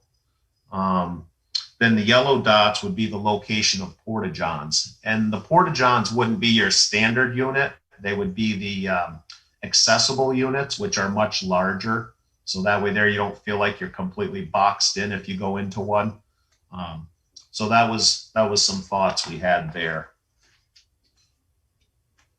Exploring option 2, physical barriers. Some more. There will be a slight changes to the schedule, staffing dependent, but will generally be similar to past years with the exception of lap swim, which will be moved to the afternoons. I think we were looking at moving that from 12 to 1. The pool entrance would be the side gate in this option, allowing folks to check in, pay, and buy snacks through the windows of the pool house. Benefits to the physical barriers option allows for more hours for public swim. All groups can use the pool at the same time with safety in mind. The drawbacks to the physical barriers option, it blocks the public from using most of the public facilities, including one raft, the pavilion until 4:45, which is normal during the summer because that's a day camp space, and the pool house for check-in and restrooms. Require a higher presence of lifeguards, which may not be available, but we may do okay. So we've already had people reaching out. And then the cost of porta-johns would be in there as well. New April 23rd changes to summer camp guidance. New guidance information from ACCD suspends the requirement for separate restrooms from day camp attendees. However, the CDC is recommending that programs stagger use of shared spaces by reducing group size in the area at one time or remaining in cohorted groups while sanitizing shared objects and high-touch surfaces between groups. And that preventative behaviors such as wearing a mask, hand washing, and cohorting are needed. Additionally, CDC guidance still states that child care programs might need to implement short-term building closure procedures if an infected person has been at the facility during their infectious period. The state will need to determine if Montpelier's programs close in consultation with the Department of Health. So we would reach out to the Department of Health and they would guide us on what we need to do due to a COVID situation. Due to staffing availability and highest safety priorities for children in mind, the city still recommends separating the pool house in this option. Lifeguards, there is still a concern about availability, but again, you know, if people have been reaching out to me just recently, so I have some faith that, you know, there are people out there that are ready to jump on board. Working with the Red Cross to talk about setting up a training, and we'll have training days set up for staff. CPR is now taught as a breathless technique, compressions only. Swim lesson availability hinges on any of the hired lifeguards that are actually a water safety instructor. So we can provide a course for them to make sure we have at least a couple of guards that have that course. Community benchmarking, the Berry City Pool. Berry is opening their pool under normal conditions and following universal safety guidance from the governor. They do not operate a day camp at their location. They reported they may have to change their operating hours due to low staffing and availability. So again, a lot of us are dependent on lifeguards on how we can open our pools, and hopefully it won't be like 2 or 3 years ago when lifeguards were a real struggle to find. So I'm hoping that's not the case this year. The Waterbury pool, rec director has staff who can actually help us train our guards. So I'm going to set up a course with him, and they're also going to give us a bulk rate. That's something we've done with them before in the past. They are capping their pool limits to 80 people in their pool at a time, and section and off sections of the pool to limit exposure, requiring reservations for swim lanes. Space and swimming lessons, so there are 15 minutes between lessons. In the past, I guess, they just literally had them overlapping. So with COVID, they've decided to space them this year. They'll be requiring contact tracing through information forms for non-pool members. Their camp is also not licensed, or their camp is not licensed. So they do have a day camp, but it's not a licensed program. The Summer Matters Grant Program, both myself and Cameron have attended this training session for the grant on 4/20. The timeline, it's due on May 5th. The award notifications May 26th, and then the period of award period is June 14th through September 15th, 2021. It is a reimbursement program, not upfront costs. The minimum request is $20,000, which really isn't hard to spend if we can get that grant, with $1.5 million available for the whole state. The city aims to apply for increased funding for lifeguards and their training, but the opening of the pool does not rely on this funding. So, child license requirements. The day camp as a licensed child care provider follows rules separate from the Vermont Forward or Universal Guidance Plan. These rules have been recently updated effective May 1st, but are always subject to change. These plans are options and can be modified as needed throughout the summer season as COVID statistics change, as guidance is updated, or as council recommends.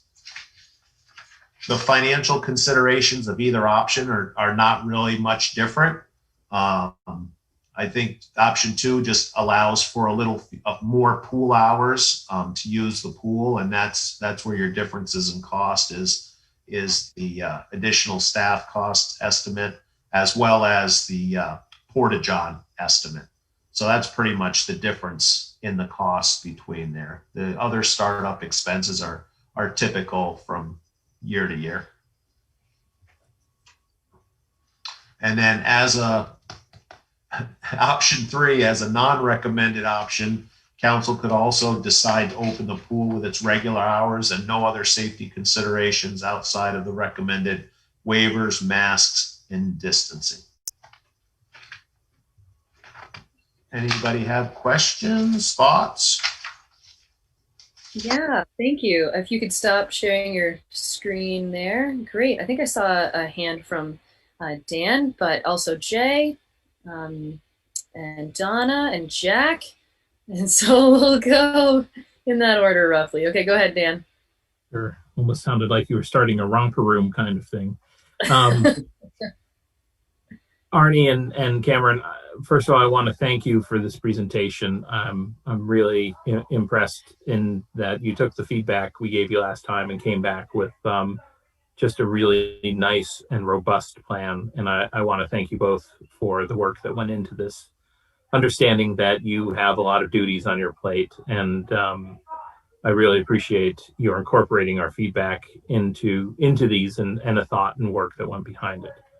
The one question that I have, because I'm sure there's a number of other city councilors that have other questions, is in regards to the swim team, where would that fit into either of the options? I actually had thought on option 1, I was trying to get them in there between 3:30 and 4:30, which would be the option 1 plan, which did change. That was the separation of the public from day camp. And then the option 2, I had them from their usual, the last time they used the pool, I believe it was from 7 to 8 p.m. is when so that's what I had them planned in there for. Although I think they mentioned they started at 6:30, but I don't remember them starting at 6:30. So we'll have to get that sorted out. But yeah, I did have a space for them to use in each of the options. Yeah. I seem to remember there being a blurring of the end of the open swim and a couple of times where I was suddenly caught up in a swirl of kids doing laps around the pool. So they may have jumped the gun a few times, but or not. Okay.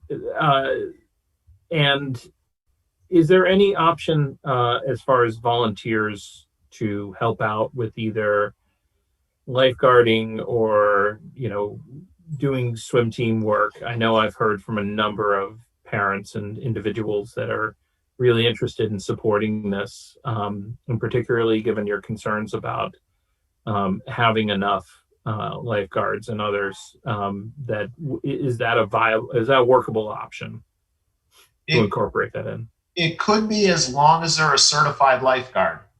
So we can't have people that aren't trained as a lifeguard to actually, sit on it or anything. So yeah, if they wanted to that way, we could. Okay. Thank you. We'd be able to get volunteers training with the folks that we're hiring for lifeguards as well, correct? I would think that if somebody wanted to volunteer their time, then it would be worth it to us to, pay for their training as well. And maybe that might be another cost that we could seek the grant funding for, if that additional training. And it also strikes me too that, and you've probably already thought of this, but if we do go with option 2, where you're going to incur like the porta potty expense and such, that would be grant funding, or targeted for grant funding as well. Okay. That sounds good. Thank you very much. You're welcome. Thank you. Jay. Yeah, I'll quickly echo Dan and thank Arnie and Cameron for putting these very sensible alternatives together on a pretty short timeline. I had a similar question about the team, but appreciate that, Arnie, you've given some thought to where they might fit in with that schedule. The one question I do have is, just like I know you guys had to deal with changing guidance last Friday and had to update the presentation on Monday morning to this. I'm curious if Cameron and Arnie, if you have any thoughts around which of these 2 alternatives might provide you the most flexibility moving forward between now and opening in early July, if the governor loosens things up more, or if things tighten up more. Either direction, which one do you think will give us the most, we'll still achieve the goals, but then will give you all the most flexibility to make it happen? Thanks. I'll jump in first. My thought is option 2. I think, the separation does create a little bit more safety cushion, I think. That's just my thought process. One of the things I was looking at in the another thing that came out on the COVID-19 health guidance for childcare is, and this is what plays a big part for me. Unvaccinated staff or children who have been identified as a close contact must quarantine. So if we have a biggest portion of our group for our childcare will not be vaccinated.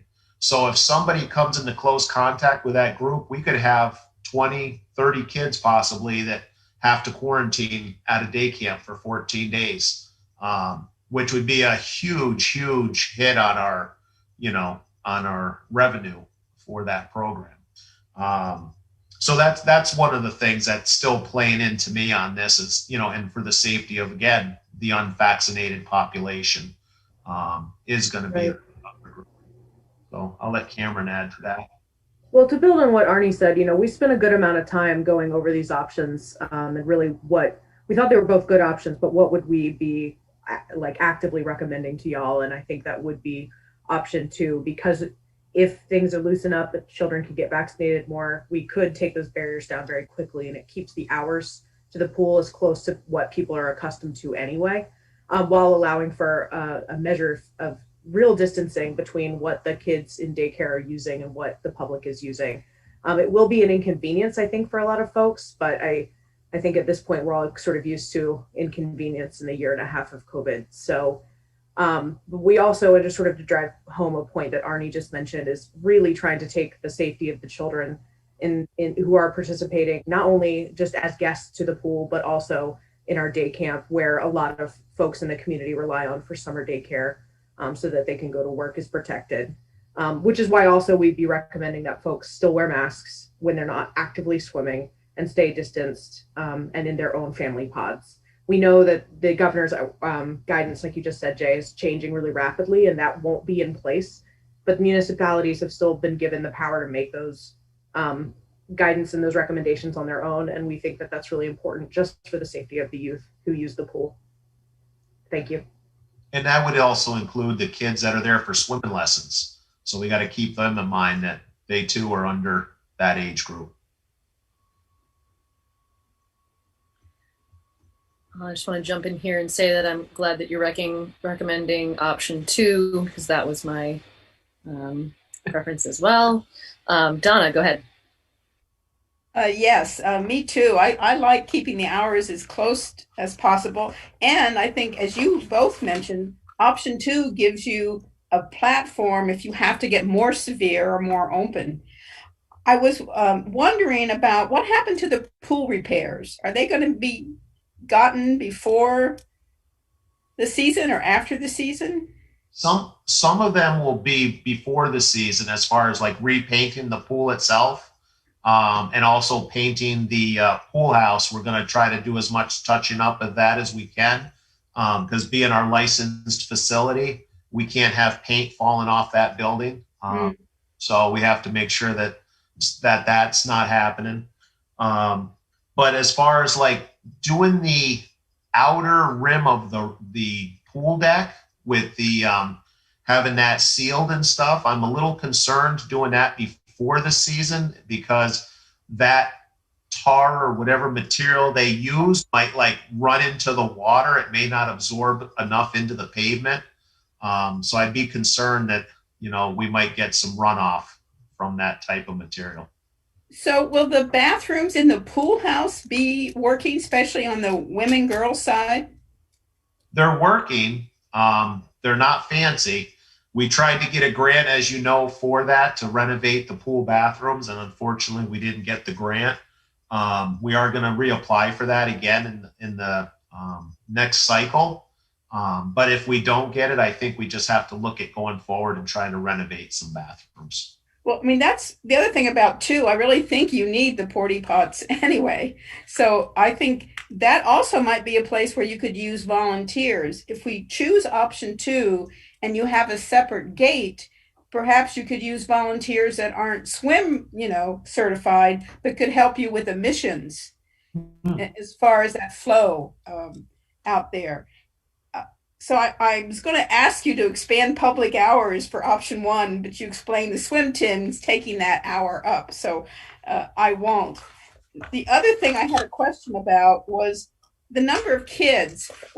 You're not really talking about limits, unless I missed it. You didn't mention any limits here, and I know you have a lot of camp kids.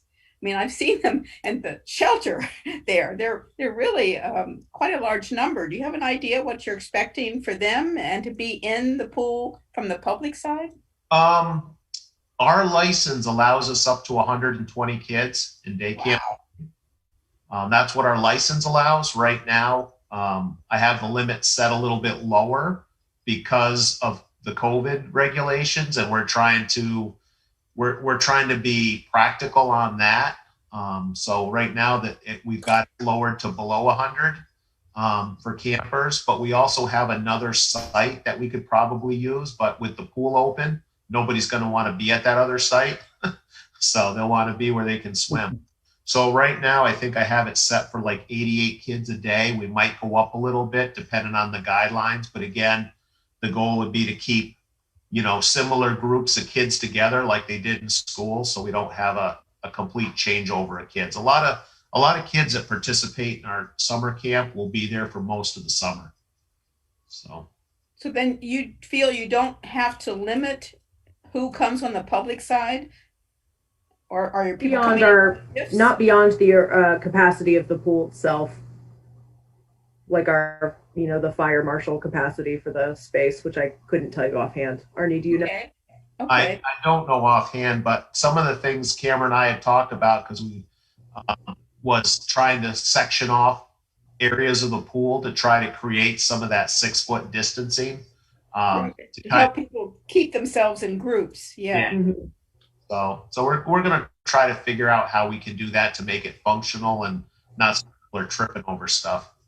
Right. And once we have sort of direction from y'all in which way you want to go, we'll be able to refine that and how it actually works. I think Donna, to get to your point, I think if there are an influx of children and we are a little larger, we could move the barriers for more space for the public, less space for day camp, or more space for day camp, less space for the public. Like those things can be worked out throughout the summer as guidance changes or things just change. So it does allow us to be pretty flexible. Well, thank you. This was really understandable. I really appreciate all the planning. Thank you. Welcome. Right, I'm trying to remember who was next. It was either Connor or Jack. We'll go just in that order. Connor, then Jack. I just echo everybody else. First of all, it's asking city staff to do business as usual. I think is asking like a lot these days, with the year we've had and everything. So to have a presentation with both these options, which are well thought out, very grateful for the work that's gone on to it. So thanks very much. I tend to favor option 2. I think, just as we're looking at flexibility, I think you have parents who are working all hours here, and to limit it to the, latter part of the day there. I think you could have some kids missing out on that. So again, to have as many hours as possible, I think is key, because we're doing it for kids, right? They've had a hell of a year here, and I think to get them out, it's going to be great for their mental health here, and it's just going to be good for the buzz of the town there. So I'd certainly favor option 2, but I can barely dog paddle, so not married to it if people go another direction. So thanks so much, though. Seriously, thanks. Welcome. Okay, before you go, Jack, I just want to recognize that it is 8:30. Jack, do you think you can remember and hang on to your comment? Excellent. Yes, we're committed to doing the break. Let's do it. That's right. We are committed to the break. So let's take, we're going to take 10 minutes. So we'll see you back at 8:40, and we'll start with Jack and we'll go from there. Okay, thanks.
Almost.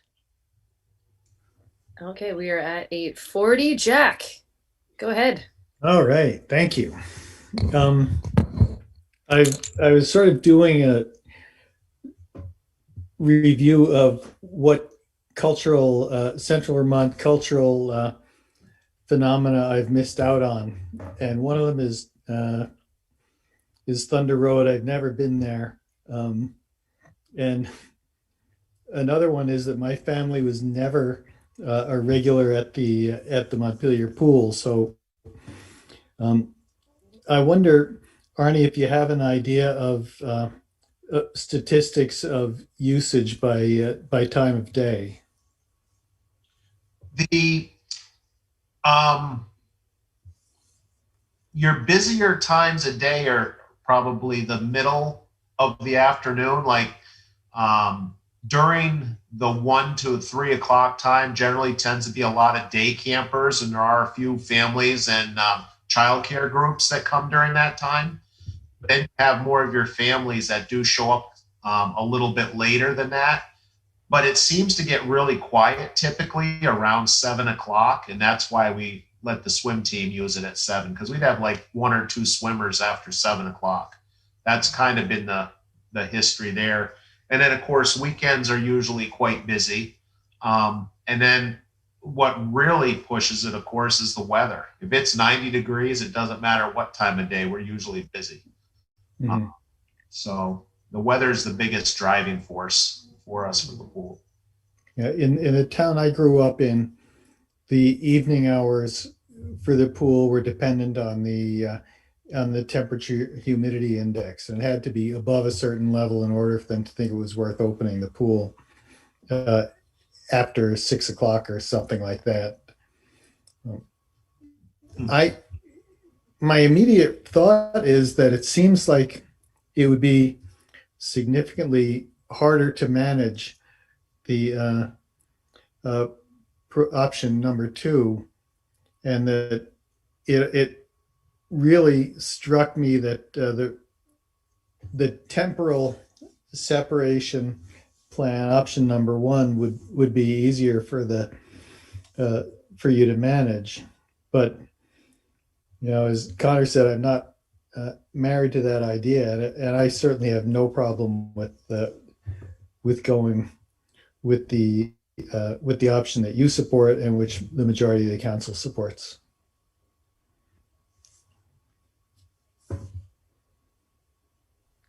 And that's all I've got in. Thank you. All right. Any other comments from yes, Lauren, go ahead. Yeah, just briefly, because I think everything pretty much has been said. Just wanted to echo the gratitude for pulling together these options. And yeah, I mean, to me, I think option 2, even just because it would require lining up the porta potties and the equipment for the barriers and stuff, it makes sense to plan on that.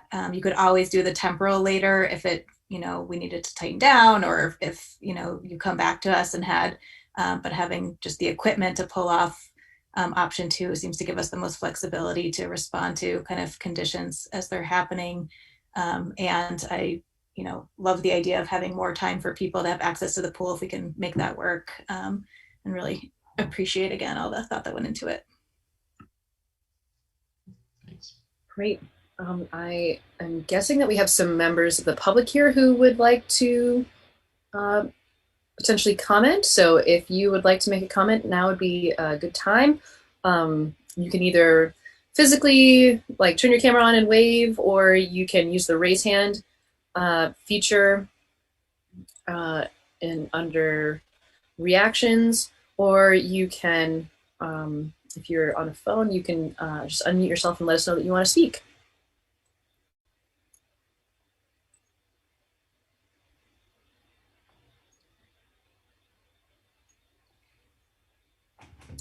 Donna, do you have something? Well, I think the public was really good in reaching out to us. I mean, I had like 4 calls before I got back from the Cape about this issue, and I've heard from at least 4 to 5 more just this last week. So I think they definitely want the pool open and as maximum as possible. to the regular hours. And one thing is that the kids in the afternoon come without their parents on their bikes, walking. And it's a really good opportunity for kid to have independence. And also it's a great break for the household. So I would love to see us do option 2 and would like to make that motion that we ask the staff to implement their option 2 and that they'll keep us posted to do whatever we can to support them in this effort. Okay, so there's a motion and a second, and I see there, Alicia, that you may want to comment. I just want to make sure that I've noted that there's a motion and a second with Dan seconding there. So Alicia, go ahead.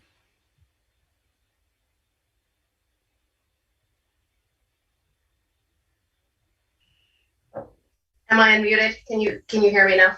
We can hear you, yes. Okay, super. So I just popped on to listen to this section and see what was being proposed, and I can clearly see that it looks like the council's headed in a certain direction. I just wanted to say thank you to the pool director for pointing out the option, the unrecommended option, that it would be okay to just, that the city council could go ahead and approve to open the pool with a limited, the very least limitations. And I think that that's awesome that he went ahead and put that out there, and that my family is super in support of that. We have a lot of friends in other states that didn't experience the level of mask mandates and shutdown that Vermont has experienced, and we're able to go ahead and swim and interact, and everybody's fine. So I just wanted to voice that, and that we are our family, would be definitely in favor of that option. But like I said, sounds like there's a different direction that's going. But I wanted to really say thank you that was put out there as an option, and to hear that the city council does in fact have the power to go ahead and approve that. So thank you for that. Yeah, thank you. Jack, go ahead. Thank you. Just, I think it's clear that if standards from the Centers for Disease Control or the Agency of Commerce and Community Development change to loosen restrictions, that it would be within the discretion of the department to do that, regardless of what we're approving. Can I just pass in too that it's easy to kind of forget this, and just another reminder that we are also running a daycare at this site, and that is different from most other pools. And so we've got two distinct groups that need to be kept safe, and a daycare group, people are signing up to watch their kids while they work. And while I certainly, I had 4 kids, they all went to the pool. We were pool regulars. I know how great the pool is. But if you shut down the daycare, then you got a bunch of families that just lost their option while they're trying to work. And so there is a distinction between the Montpelier pool and other pools. So I just wanted to remind everyone that that's driving the recommendations. We're going to go Peter and then Dan. Oh, thank you. I just had a quick question. Because of the year we had, the schools are actually ending the season, I think it's June 11th. So I didn't know, and this is a question for Arnie and the rec center with the daycare program and the pool. Will there be any consideration of opening the pool and the facilities earlier than the first week of July, being that the kids will be out of school? The first weekend will be the weekend of the 12th of June, that they'll be out of session. So that was my only question. And again, just thanks for listening to the public last meeting and moving forward with this proposal. It was really good to hear. I guess just to answer that question, Peter, with our timeline and how much work that has to be done to get that pool ready, I think this is probably the earliest. If we get lucky and get it a week sooner than July 1st, I think we'd be very fortunate. But there's a lot that goes into preparing this pool just to open it. Okay, Dan. I'll just be quick. I mean, I think option 2, as everyone said, preserves the best option, the best sort of middle road with all the competing sort of stakeholders, whether it be the childcare, the general public, swim lessons, and swim team.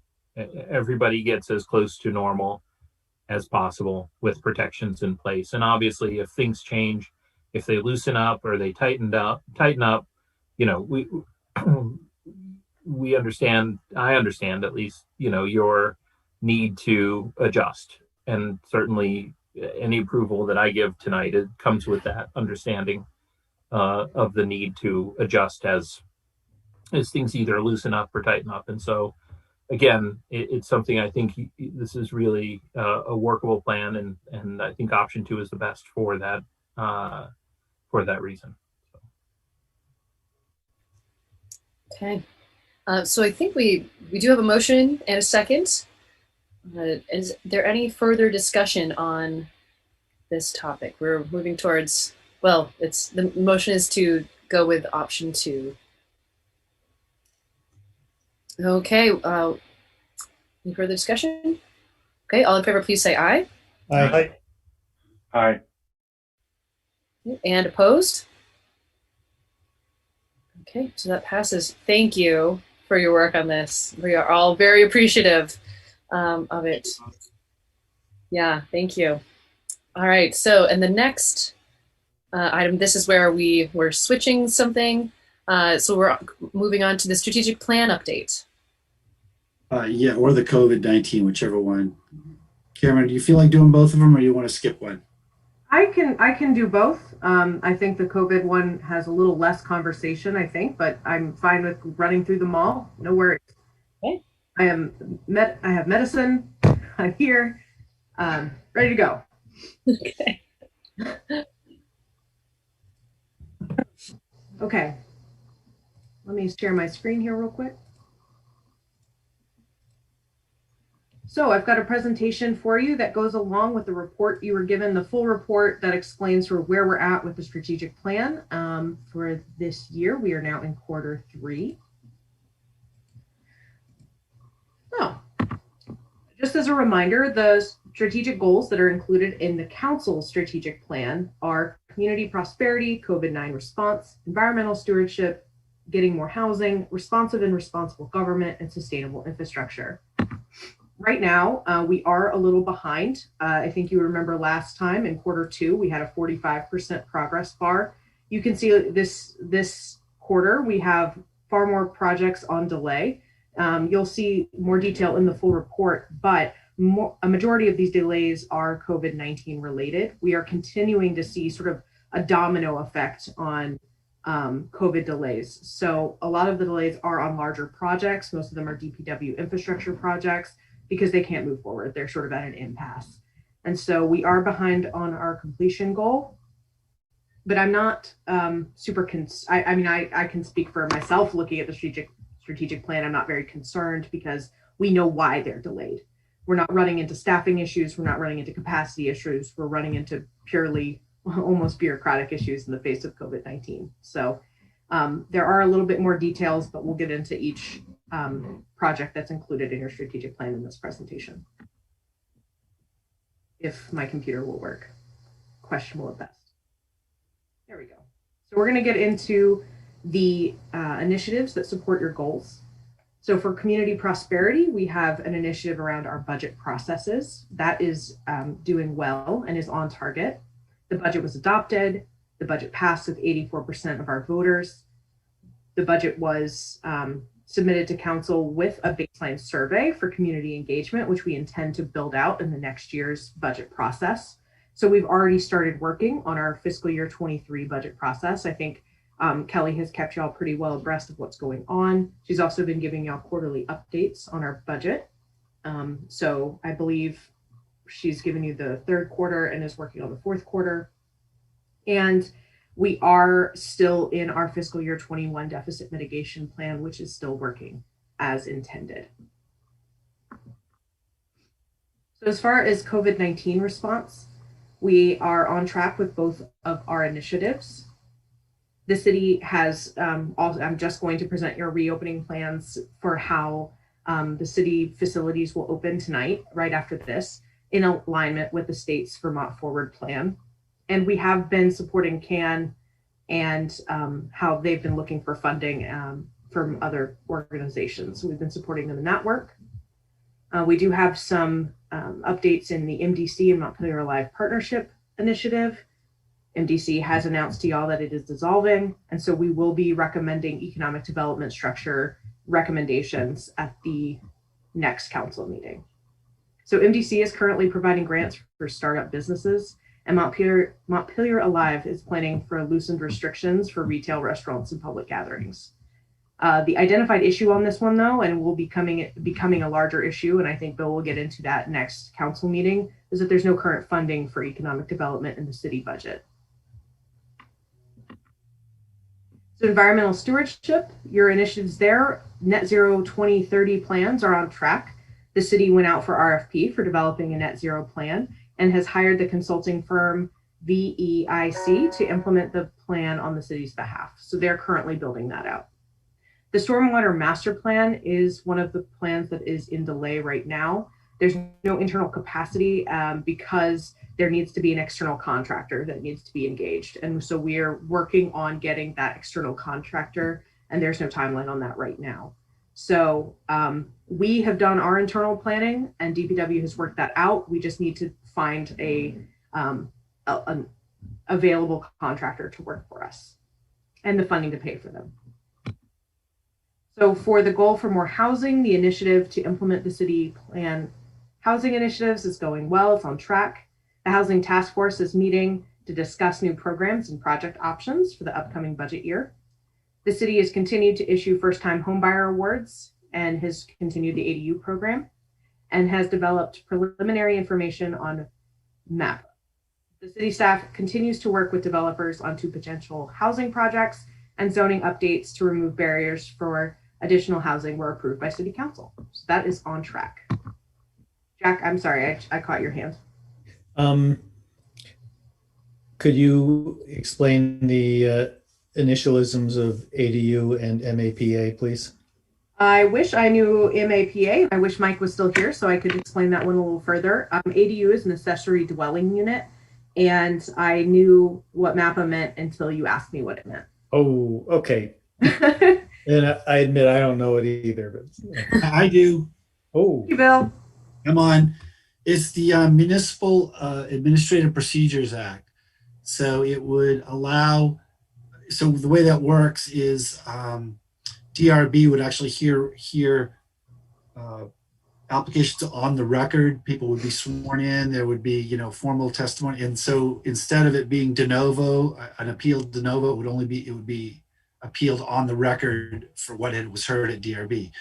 So the theory is sometimes there's a little bit more upfront work at the local level, but it can streamline some of the appeals because you don't get to start all over, fighting everything all over.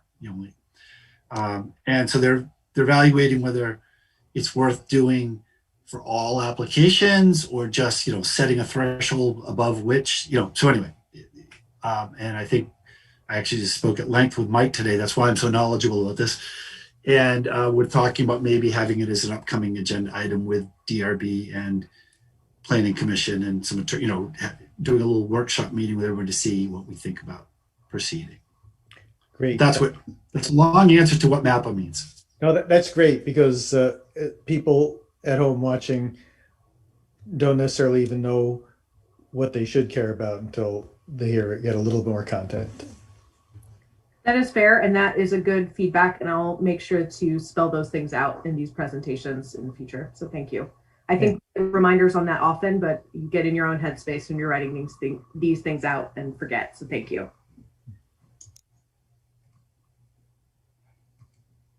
So your goal for responsive and responsible government, your lobbying subcommittee has been meeting and has met with the delegation and is on track. And the childcare option study is another thing that is currently on pause. We are currently working with Breadloaf, who did the initial design for the renovation of the rec center. And we've asked them to sort of look at what it would cost and what it would look like to build a new building entirely out by the rec fields. And what would that look like if we wanted it to have infant care or child care in a larger capacity? You know, I'm going to call out an employee that no longer works for us, but we did have a new program manager in our rec department. His name was Nick, and he had some really innovative ideas. And one of them was, if you're going to bond for $5 million, why not ask for a new building? And I didn't really have a good answer, so we figured we would ask.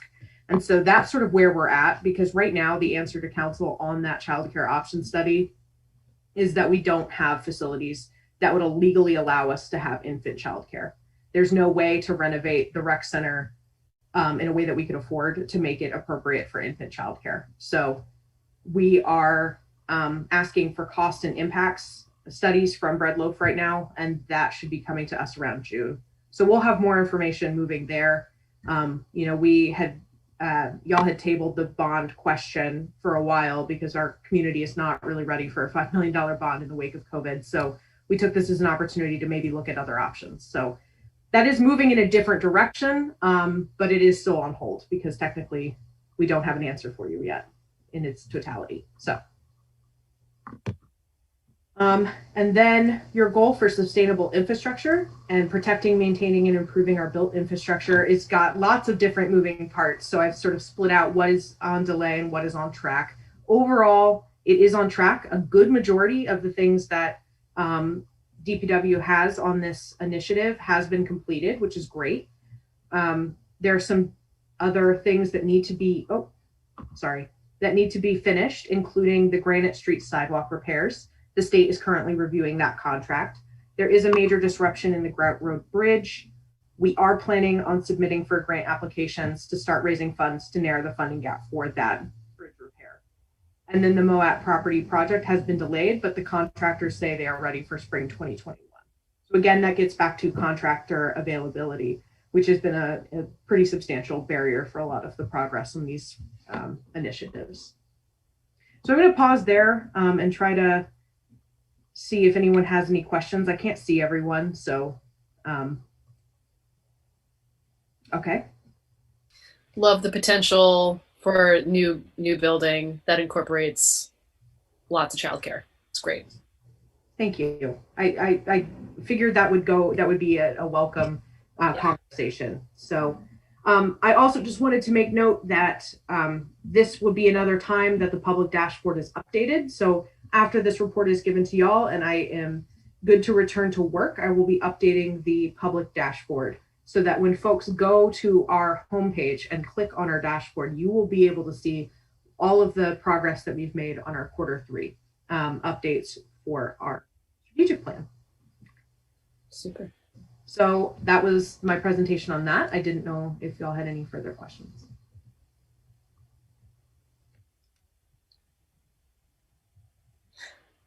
Okay. Connor, go ahead. Yeah, just a comment. I was like an early critic of this sort of method. I was telling Bill, I thought it was some sort of witchcraft, but as it's gone on, you know, it's amazingly satisfying seeing the bars go to like 80% and that type. And I think it's really helpful when you're like, look at the budget process. So just an idea that I didn't want to let get away. I think it could be helpful for committees too, if they sort of voluntarily choose to look at their charge and kind of have a status report each year of what tangible things they delivered. I think that would help us, especially, you know, as we're looking at MDC disbanding, where does the money go to different groups like Montpelier Alive?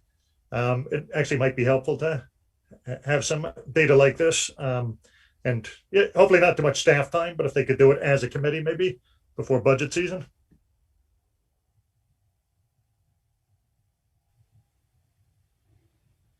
Thank you. I'm definitely going to put that on my resume is witchcraft. So, I also wanted to make a note that while we focus in these reports on specific things that are in y'all's strategic plan, the city's staff also has far more initiatives that they're working on that support these goals.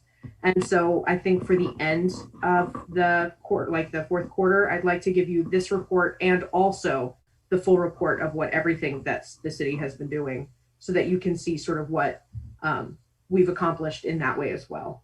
Just because I think that gives a whole nother understanding of the work that they're doing to support some of these goals as well. So it'll be a really big report next quarter. Thank you. I appreciate it. Yeah, thank you. Thank you. That was great, Cameron. Thank you. And I agree, it is fun to watch the bars change, progress. It's motivating. Well, maybe not motivating. It's exciting. I definitely agree. Aim for excitement here.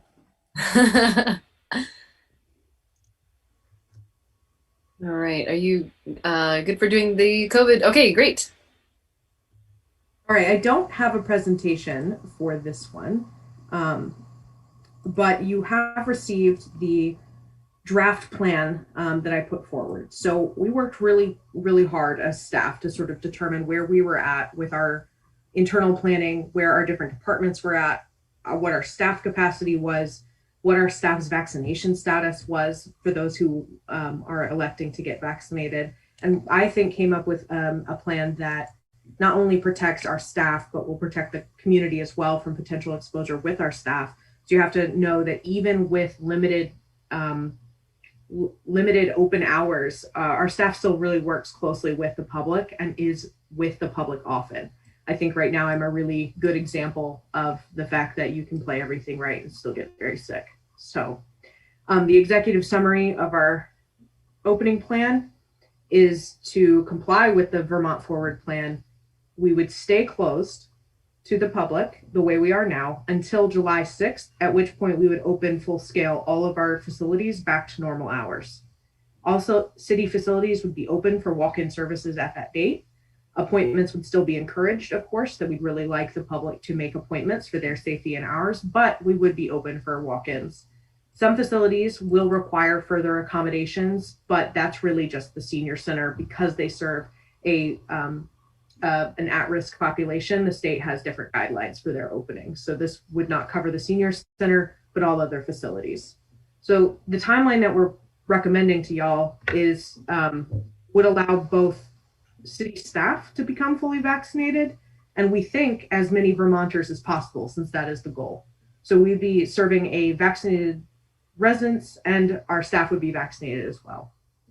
We would like masks and distancing to remain required in all city facilities, even after July 6th. And for the foreseeable future, honestly, I don't know. I don't have an answer for when we'd want to lift that. That's certainly up to y'all, but municipalities have that power, and I would recommend that we take that, just again for safety. And the thing I think that's most important for y'all is city council meetings will need to return to fully in person when the state of emergency is lifted. That date is to be determined. That we don't really know. I'm assuming July 15th. He might lift it earlier. But council can choose to implement a hybrid in-person Zoom format starting on May 6th. So we do recommend that, well, my recommendation for y'all, you can do with this what you will, but would be to have y'all stay on Zoom, and we would open City Hall so folks from the public could come and participate. We'd have computers set up for people to participate, chairs that would be distanced until July 6th, where we'd be able to open that up for everybody to be in person fully. Also, if y'all wanted to come in individually, we could accommodate that. But we would want to have city facilities or City Hall anyway be open for in-person council meetings so folks can participate in person via Zoom in City Hall starting May 6th. And so council will be able to return to fully in-person meetings starting after July 6th when we'd be opening city facilities. So I could go into more detail, but that is really the crux of what we're recommending for the opening plan. Sorry, I'm like losing my voice as I'm speaking. Dan and then Jack and then Donna. So just a quick question. When you're proposing we go back into in-person and in July, would that be masked? Yes. Okay. And would there be any other sort of like partitions or barriers, or be just normal? Well, we had thought about putting plexiglass between y'all's seats. So it would just be sort of pending their ability to put that in. But if you would like that, we can do that for y'all. Yeah, I don't have strong feelings necessarily one way or the other, because I've heard mixed things about that. It seems like the mask would be the more important of the two. Yes, the state actually, it's interesting because universal guidance for most everything is just please wear masks, please distance. But for returning public meetings, they've asked that folks are checked in. So the public who wants to come into the city hall to participate in a council meeting would need to sign in, and we have temperature checks there. And that's, the state has put that guidance out for us to follow. So it's a little stricter for meetings of a public body. So our committees would also need to follow that rule. Oh, that's interesting. Right, that any committees would have to do that as well. Just to follow up on that, I assume the temperature checks would need to be done by a staff member. It doesn't have to be. That was specified in the guidance, as you could ask folks to do that themselves at the door. Okay. We did something similar with teachers at the high school. Self-checking temperatures. Anyway, sorry, Jack, go ahead. No, that's quite all right. I was also wondering about the physical arrangements. If we're talking about 6 foot separation, would we be sitting in our usual places, or would we be moving to one of the possible physical arrangements that we talked about a year ago when we were considering how to proceed? Personally, I like the idea of just doing the meetings from, I can't believe I'm saying this, I like the idea of just doing the meetings from home until July, when we're required to do it. If I had a choice, and if my preference would be to do plexiglass barriers between the members of the council and no masks, I don't know if that's even a possibility. My immediate pushback to that is, if we're asking every member of the public and our staff to wear masks, we would ask that y'all wear them inside the building as well. Mm-hmm. Yeah, I totally get that.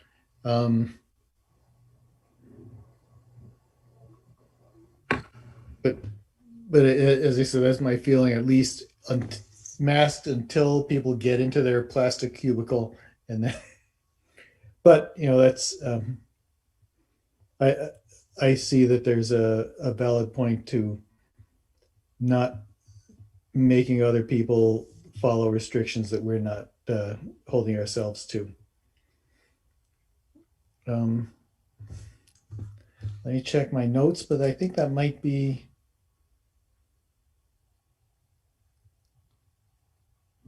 all I have for the moment. Thank you. Okay, Donna.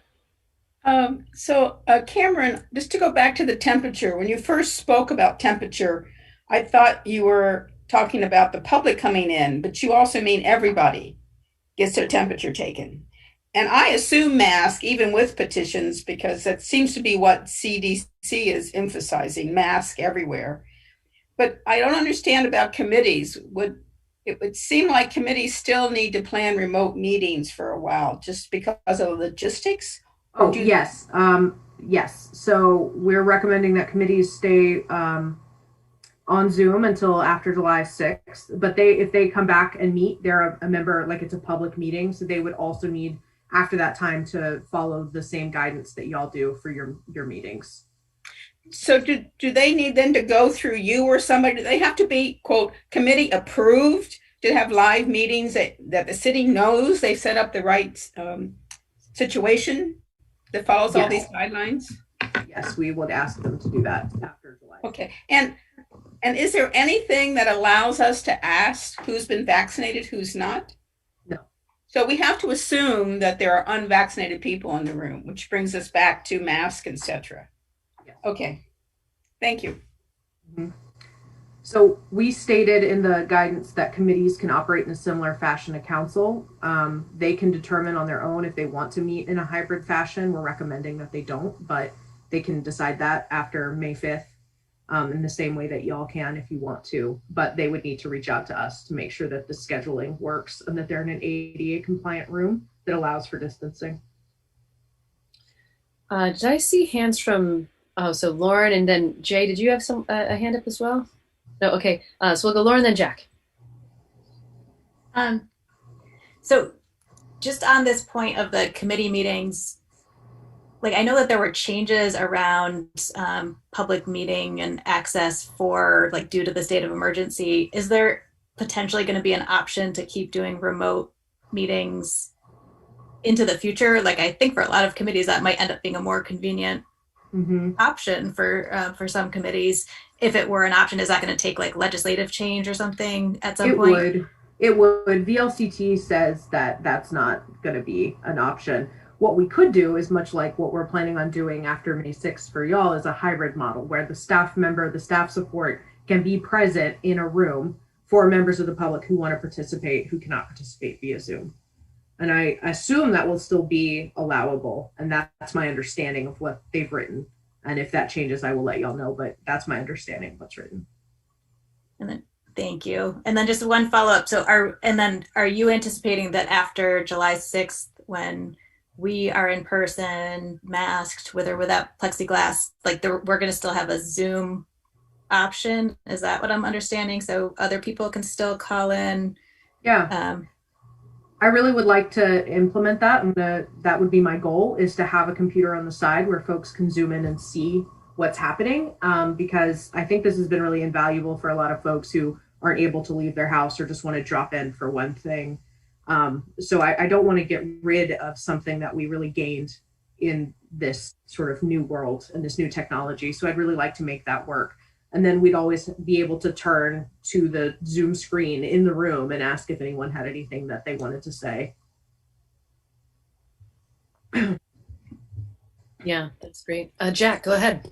Thank you. I remembered what I was going to say, which is that at where I work, we have developed an electronic self-certification form for any employee who's going into the office. And it includes self-certification of all conditions, including lack of a fever.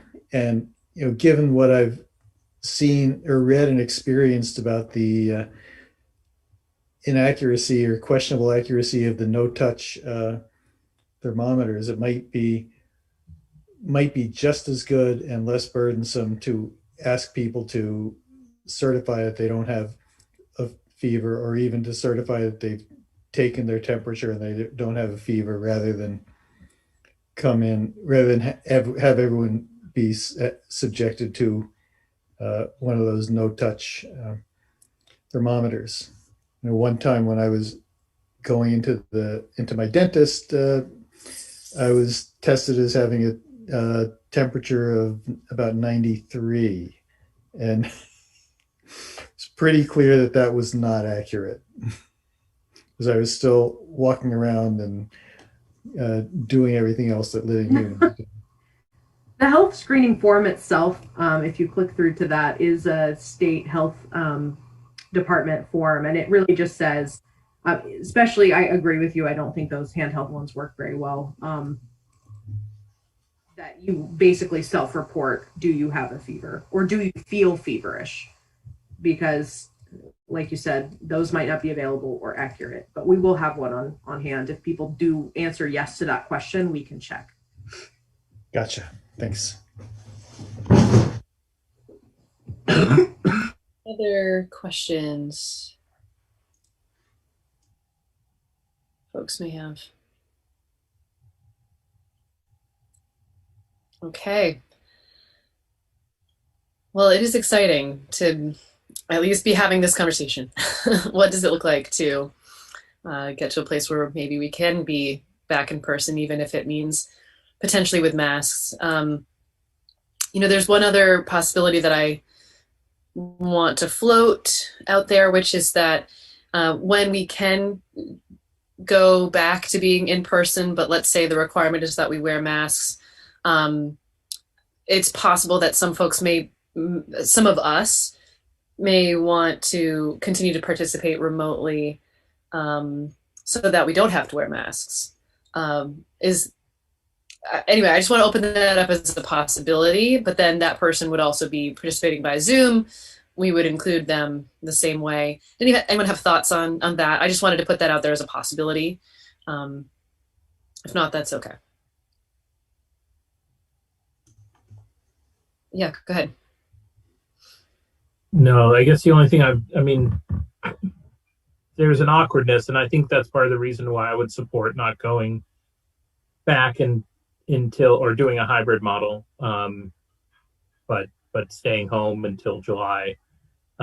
It just limits the participation. It's one thing if we're all on sort of the equal, but that said, if people have a strong feeling or a strong need, we have the technology, we've proven it works. I guess it would just be a matter of sort of working out some of the kinks, but I would favor sort of a general, not to be a peer pressure person, but I think if we're all on the same platform, it makes the discourse easier. Yeah. Just want to point out, are you saying, Dan, that if we waited until July, then we wouldn't have to wear masks? Because No. Okay. I meant just as opposed to saying like right now, some of us could go back and some of us would stay there. That hybrid model, I think Cameron said, is out there, but didn't recommend, and I agree with that completely. For these reasons. Yep. Jack, any other thoughts on that? I feel the same way. The quality of the interaction is better if we're all on Zoom or all physically present. Yeah. Okay. I just wanted to make sure that we touched on that. Any other thoughts or comments on this reopening plan? Okay. Thank you for all your work on this, Cameron. And I hope you go get some good rest. Thank you. So did you want to vote to approve this opening plan or? Sure. Make it official. I'll make the motion to approve your opening plan. Well done. Okay, is there a motion and a second from Lauren, and any further discussion? Okay, all in favor, please say aye. Aye. Aye. Aye. Okay, and opposed? Okay, so that passes. Thank you again, and go home. Yeah, all right. What's that? I am home. I am home. I will go to bed now. Thank you. Turn us off. All right, so our next item is the winter parking update or review, and I know that there are multiple members of the Department of Public Works here, but I guess I'll start by turning it over, either to Zach or to Donna. Whoever. I'll do a quick intro. Yeah, go ahead. So just a reminder that this winter we tried a new parking system, which we, due to the great work of our DPW staff, created pretty quickly late in the fall, and we got a lot of work done. And so the council had appropriately asked to do a debrief of this, as well as just in general how the winter went, but I think specifically the parking, and to do it while it was still relatively fresh in our minds. And we did have snow last week, so I guess it's pretty fresh. But the winter parking restriction season ended April 1st. So this is really only the second meeting since that ended. So hats off to DPW. They've put a lot of work together. And with that, so that's why we're doing this. I'm going to turn it over to Donna and Zach and let them take it from there. So I'm going to allow Zach to present the majority of the conversation tonight. He He was the person who really identified this opportunity for us. I think we've had a lot of success with it. There are definitely areas that we feel can be improved. And it's getting late, so I'm going to stop talking and turn it over to Zach. All right, thank you, Donna. 1 second, I just need to share my screen.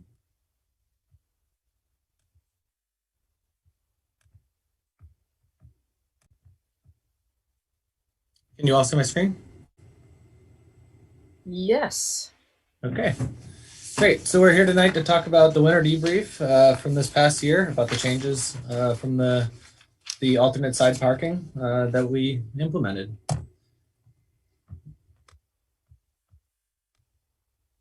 So tonight we're gonna first talk about the winter weather in comparison from this year to the previous year. We'll go over what this year looked like in terms of rain, snow, temperature, and salt usage. Then we'll take a look at a few different graphs. So the first graph is a sanding, salting, and plowing only graph of both regular and overtime hours spent. And then we will look at the same thing with snow removal, regular and overtime hours. And then we will look at a graph that combines all of those, sanding, salting, plowing, and snow removal, and with also equipment. Then we'll look at the yearly comparison of the tickets. We'll review some of the pros and cons, and then we'll talk about next steps and where we would like to head from there. So as you all can see in the 2020 season, 2021 season, the temperature was a little bit cooler than the previous season from 2019 and 2020. We had last year, we had about 71 inches of snow. This year we had 61 inches. And last year we had around 18 inches of precipitation, and this winter was 13. So not as bad of a winter in terms of severity, but it did also have its challenges. So here's a graph. Many of you are probably familiar with what this graph looked like a year ago. I added another year out. So as you can see, this year we spent, we used 1,900 tons of salt. The corresponding snowfall was 61 inches, as I just previously said. The temperature was on average 28 degrees with lower precipitation. We had previously talked about the number of overtime hours is for some reason a kind of a correspondent to the actual number of tons of salt that is used every year. So as we get a little bit further, we'll talk about that in more detail. So this graph shows a comparison from 2021 to 2020, broken down by personnel, regular hours from people worked, overtime hours from people, and then equipment from both 20 and 21. As you can see, we spent pretty much across the board, we spent less hours doing salting, sanding, and plowing, which translated to less cost. Now, do also keep in mind that the winter was not quite as bad as the previous, but there are obviously some measurable benefits for moving to this alternate system. When we look at snow removal, it was fairly comparable for the 2 years. We actually spent a little bit more in terms of personnel cost and equipment cost for this winter season in comparison to the previous winter season. But overall, it was it's pretty similar for the 2 years that we had. They were close in severity, and the snow removal, regular and overtime hours spent were fairly were about a wash. They were fairly similar. So now, if we take a look at everything kind of all together, you can see that in 2020 we had about $70,000 in winter related costs and snow removal related costs, and then in this year we had roughly 49,000. On the equipment side of things, we had around 215,000 in the 2020 winter, and in the 2020 winter had around 215,000, and then 2021 had 175 or so. And then if we look at the regular hours spent for winter-related operations, you can see a fairly dramatic decrease there as well. So what does this mean? For how does this compare with the tickets that we issued for this year? So as you can see, there was a fairly drastic increase in the amount of tickets, which was we kind of expected because we were regulating a lot more streets than we previously were. So in 2018, we had 2018, 19, and 20. Those were all the parking ban system, and then this year was the alternate parking ban. So as you can see, the tickets have dramatically increased, but the number of ban events this year was 0, and that translated into far fewer cars being towed. Just beneath that, you'll see that a breakdown of the violations in 2021. There were 509 violations for even day, 240 in the downtown, and 463 for odd day violations. So the no parking in the downtown, the 240 for 2021 is comparable to 2020, the 197. There was two streets added, the lower section of Elm Street and a section of School Street. So it was kind of expected that that number would be up a little bit, and it fairly closely followed the previous year. Here is a breakdown of the tickets that were issued by individual street. So we totaled 1,200 tickets this year. And as you can see, there were some streets that had a higher level of non-compliance. The major ones were Berry Street, Elm Street, Liberty, Loomis, and Summer Street.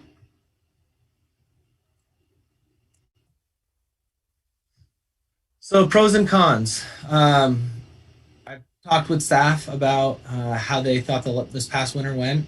They really actually enjoyed having the alternate side parking system. It really gave them a lot of autonomy to do the work that they needed without having to manually go post signs. They could really adapt if the weather changed. So if we started the morning with doing snow removal on Berry Street, and then we had some winter weather and we had to stop and go plow or salt, we were able to do that. And no one really, we hadn't told people that we were going to do snow removal, so it wasn't a big deal. We had that luxury to come in and go out and to do what we needed to, and that would seem to be very effective. Some of the other pros that we had for this year was we had almost no emergency access issues. We were able to keep the snowbanks removed and clear for emergency access. There were a few things early on that we had some emergency access issues. However, we worked to resolve those, and one of them was on Monsignor Crosby. It just wasn't working out, so we reverted back to the old system for that street. We towed very few cars this year, and also we had way less complaints than in the previous year. We were able to provide in what, in my mind, was a better level of service. As we spoke about before, we managed the costs better throughout the whole winter season, and we didn't have to do any manual posting. There were a few times that we did, just as kind of, just a courtesy for the snow removal that we were doing. Some of the cons that we did experience, we had to have an employee assist with ticketing. That was a DPW employee. It was a heavier lift for the police department. So what we were asking them to do was to go out and to look at a lot of streets during the night and issue tickets. And so 5 years ago, they had a list of, that was very short, and they could really go through the routine in a matter of minutes. And then that changed this year, and there was, they had to spend a couple hours each night going out and actually assessing the wrong, who was parked incorrectly and issuing tickets.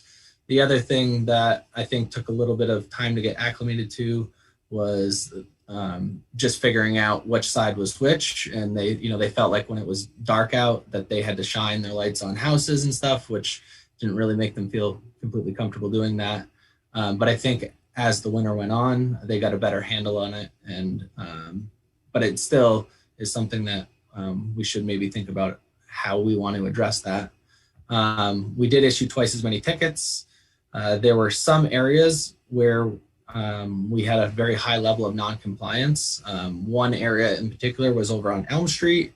Elm Street, even though it's mostly residential, does have a couple businesses. They have a dentist and a chiropractor, and the people that were coming into those businesses were consistently getting tickets all year round. And so it would be nice to find a way to have a better solution for them. And then lastly, the alternate side system, it's just it wasn't a perfect fit for every street. I know we talked about streets with only one-sided parking, like East State Street, Cedar, and some of those streets were ones that we also did have ticketing issues as well. So the next things that I would like to talk about are where do we go from here? And I have this image. I've been working with a vendor to get some conceptual designs for potentially some signs. So that it's an illuminated sign that is activated through either your cell phone or the internet. And the way that it works is when you illuminate the sign, there's a sign underneath it and says no parking when flashing, or you can really you can have the sign say whatever you need. So the thought is that it may be a good solution in some particular areas to have a sign like this. The biggest one that comes to mind is Elm Street. It was the area with the highest number of tickets. It was the area that we seem to be fighting the most amount of complaints, appeals.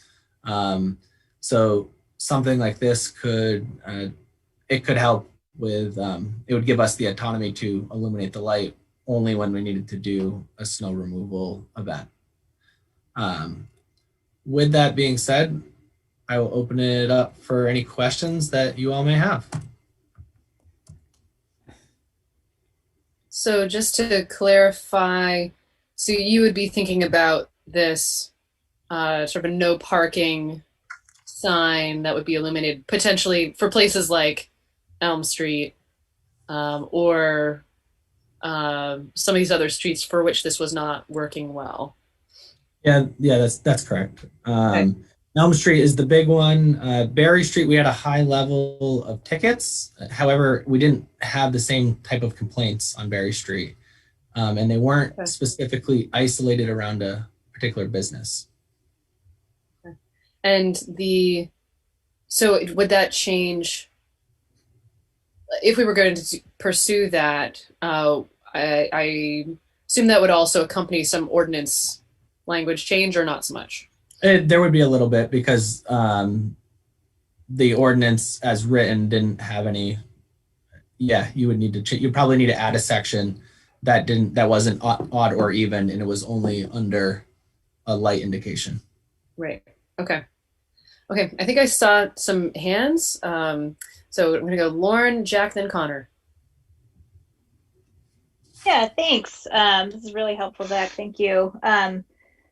One question I had, so just thinking about, this was obviously a year where there's less people coming into town than usual for state house business, for city or state business.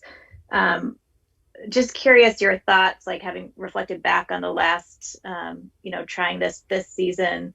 I mean, I would just imagine like the non-compliance or like the tickets would go up significantly, at least the first year, where it was a more normal year where you have a lot of people from out of town that aren't familiar with the streets. Just curious how you think this would go in a in a year with a lot of out of town visitors compared to this year? Yeah, so it was interesting because before I took like a closer look at the data, I would have told you that I thought we issued a higher number of tickets to non-residents, like so daytime tickets. And it was Jack that asked me to take a look at it. And when I did that, I found that we issued like 2/3 of our tickets to residents at the nighttime. Well, I assume that the residents, we don't exactly know, but the way that I kind of broke it out is that if it was between midnight and 6:59, I generally assume that those were residents getting tickets. And if they were, say, after 7 a.m., that those were people that were coming into the city. It's not exactly, the best because you don't actually, there could be people that work night shift and are coming in. So that was very surprising to me because I 100% thought it was going to be all of the people that were coming into the city because that's where we were hearing most of the complaints. I don't know if the people that were getting tickets were just kind of okay with it. And I did hear from a couple people that they kind of just told me it's the cost of doing business. And if I get a ticket every other night, that's $7.50. Like I can put that in my budget. So I don't know how much of that there was. There were, when I looked at the license plates, there wasn't one. There was a couple license plates that got a lot of tickets, but there wasn't really one that just stuck out. So I don't really know how it's going to be long term. I think we still need to educate. I'm hopeful that we can try it again for another winter and get another kind of season under our belt and then reevaluate the effectiveness of the program with 2 years data. Thanks. Jack. Thanks. I've got a few questions or observations, and I think this is a great report. And then I took up a lot of Bill's and Brian's and Zach's and Corey's time yesterday and today trying to figure out what all this data teaches us. Because one of the things that I was thinking was, well, geez, 1,200 tickets means we're really kind of slamming people. And so I started doing my own calculations, and Zach did his own calculations about the costs. And the aggregate cost of tickets and towing this winter was $18,450. And the aggregate cost for tickets and towing in 2019, which I think is more comparable than 2020, was $32,740. So even though we issued a lot more tickets in 2021, we still charged parkers a lot more 2 years ago when we were towing them instead of ticketing them. And I think everyone would agree that it's a lot worse to go out to the street and find that your car has been towed than ticketed. So from that perspective, I think it worked well. Another thing that I was interested in, and I don't think we really have an answer, is I noticed that Barry Street and Elm Street were the biggest streets for tickets. And so I was wondering, well, are we disproportionately affecting some segment of the population, or people who don't have a lot of money getting hit harder? And it's kind of hard to say that because, as Brian told me, the only way we would really be able to analyze who's getting the tickets is by having someone sit down and manually go through all 1,200 tickets and figuring out something about them. But although those two streets were the biggest ticketed streets, right under them were, or the next cluster of streets were like Liberty, Loomis, Hubbard, and Spring or Summer, I think.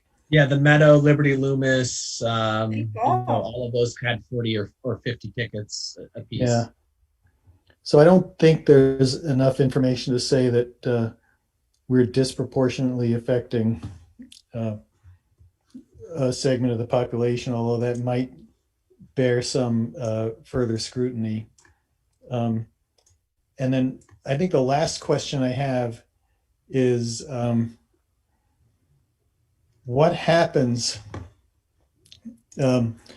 when someone appeals their ticket? What are the arguments, or what are the reasons they give, and how likely are people to get their ticket voided if they do appeal?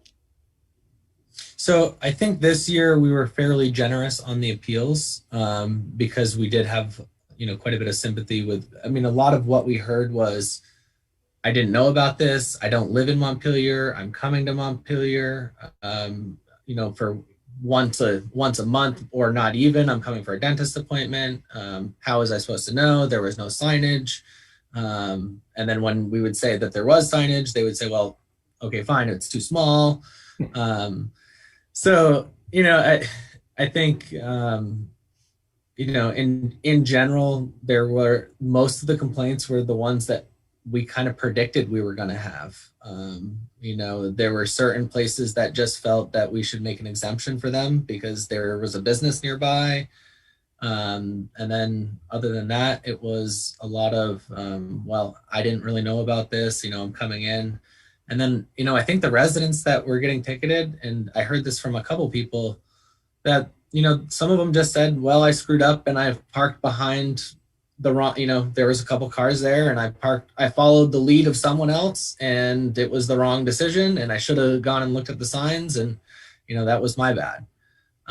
So I think we got a little bit of everything on that front. But I think the biggest complaints were that people still didn't know about it. That, they said that they were from out of state, or not out of state, but out of town. Those were some of the biggest things, along with signage. The other thing was signage. Either conflicting signs, which we were actively addressing all winter long. If there was a sign that conflicted it, we made sure that we went out and either put a bag on it, took it down. So there was some of that as well. Well, thanks. Overall, I thought this was a great report, and it makes me think that this was a successful experiment. I think, we don't have a lot of residents here wanting to talk about it tonight, but as the fall approaches and if we talk about doing it again, I would hope we get some resident input. Thanks. Yeah. Connor, and then Donna. Yeah, great presentation, Zach. And I appreciate DPW was really nimble throughout this, and that, like, if you had a group of constituents who raised an issue with a particular street, you were adjusting as you went along.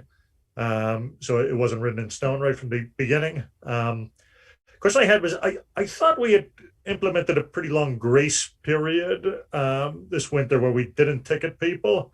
So how many weeks did we actually ticket people this year compared to weeks in the past? So this year we ticketed from 12/8 to right around March 23rd. At that point, it was getting to be nice. So the DPW person that was doing the ticketing, I had him go into the street sweeper so we could leverage street sweeping while we were still in the alternate side program. And so typically, we're starting the winter ban as early as like 11:15. But most of that action doesn't occur until you get into December, because that's when the real heavy snow starts coming anyways. And that's when you're calling winter ban events. So yeah, we probably missed about that front month window from November 15th to December 8th or so. And then the end date is always April 1st. So we pretty much went all the way out on that end, minus a week.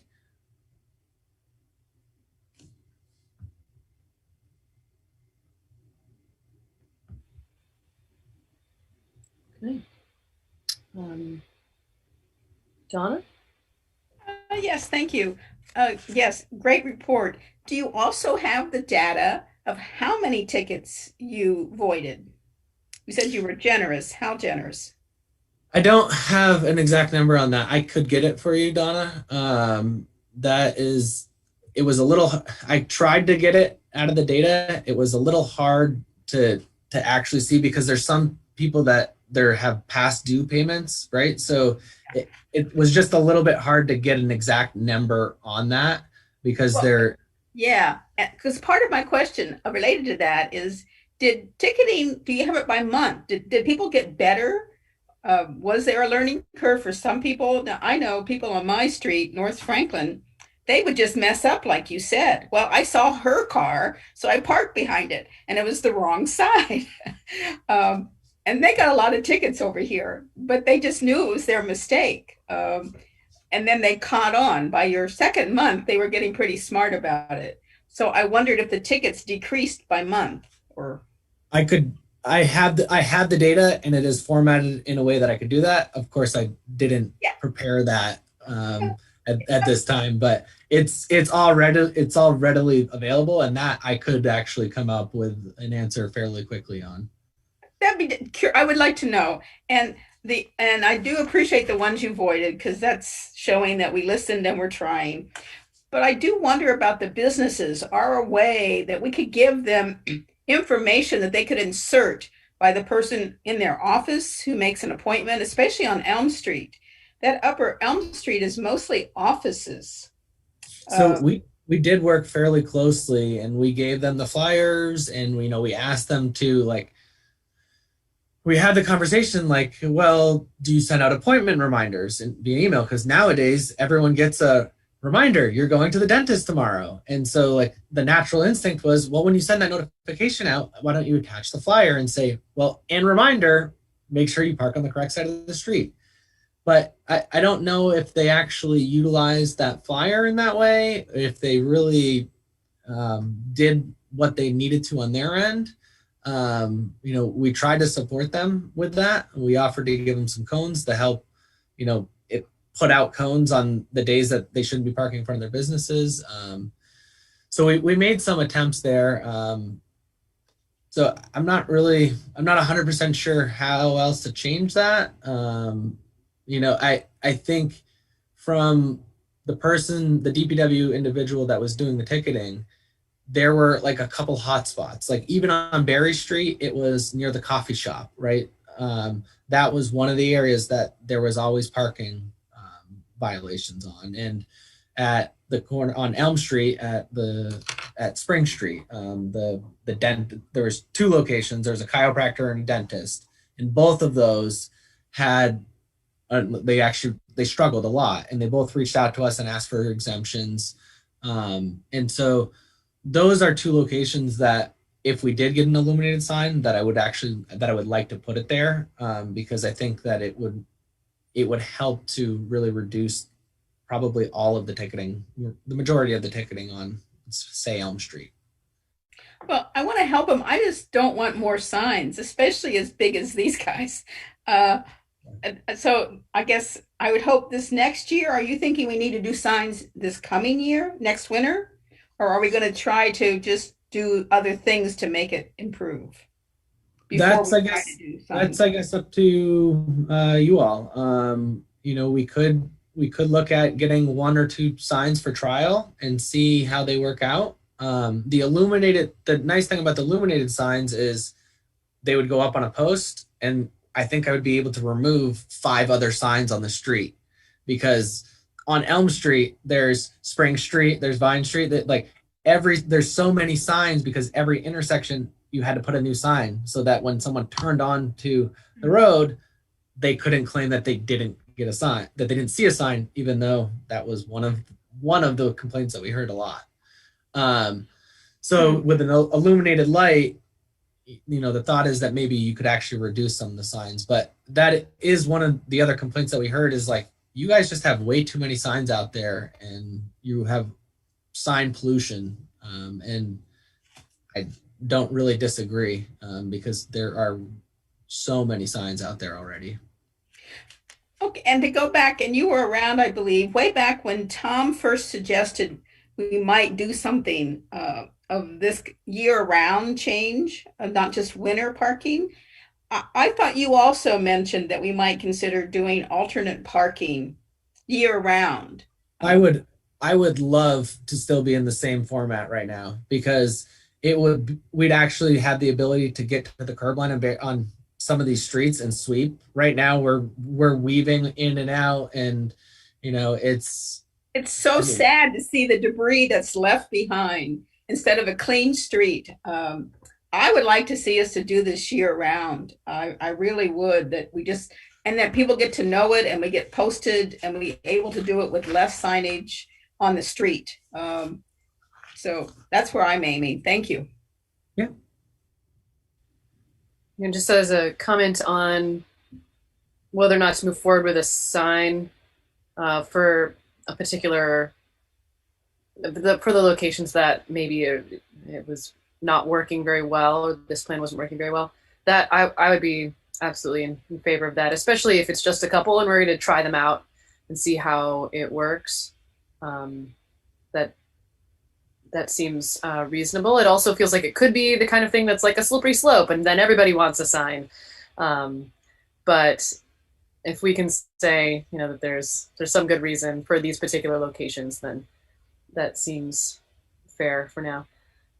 Jack, go ahead. Yes, I just have one more question. Your presentation mentions that doing the ticketing at night was burdensome for the police.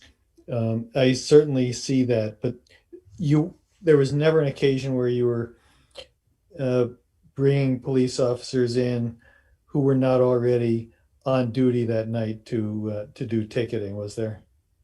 Not to my knowledge, but I would just have to confirm with GP. I don't believe that they had to pay anyone overtime. I think if push came to shove, they were not enforced. If they got called out to do something, then it was known that their priority was policing first over, parking enforcement. That's what I figured. Thanks. Yeah. Other questions, thoughts? Yeah, go ahead, Dan. Yeah, actually, I had one question. The one comment that I received from constituents was a complaint about the idea that, especially on sunny days, that they had to go back and switch the cars back and forth on either side of the street. You mentioned that the complaints overall were less. Does that factor in all complaints, not just you towed my car complaints or those type? Is that just factoring in any complaint about the system whatsoever? Yeah, I mean, we don't track calls in a way like a dispatch unit would, so it's a little hard to actually quantify. Most of it is just based off the people that are taking the majority of the calls, that there seemed to just be a lot less. There were certain things that we heard, like the signs, and I didn't hear too much about having to move it on sunny days, or there was some front porch forum chatter about people kind of disliking it, and I think on at least on front porch forum, you're always going to kind of get a little bit of both sides. And then we had residents on Prospect Street that said, the cost of having to move your car every day, it's at the end of all of this, it's not so bad. Yes, it's a little bit of a burden, but we didn't have to go find a different area to park. We were able to park in our street, and it was just on the other side. So did you hear a lot of that, Dan? Or no, not significant. That's why I hesitate even to sort of raise this, because I had individuals complain of that in part out of frustration, but it wasn't any sort of overwhelming. So I'm just wondering if there is, especially when you talk about the number of complaints that you get or not, how that was sort of quantified, and if there was a specific, because I think the system, if anything, and I think your feedback shows this, which is that for certain snow events, this was a better system, which is people didn't have to find new places. You didn't have a lot of people towed because of a snow event. Those pieces of it worked the best. And I just wondered if people saw that as a trade-off, or if people were frustrated, it's a sunny day, why am I moving my car? Because I wouldn't have touched my car otherwise. And if there was any sort of line of feedback, but it sounds like that may have just been incorporated with the general feedback, which overall was much lower. Yep. That is correct. Okay.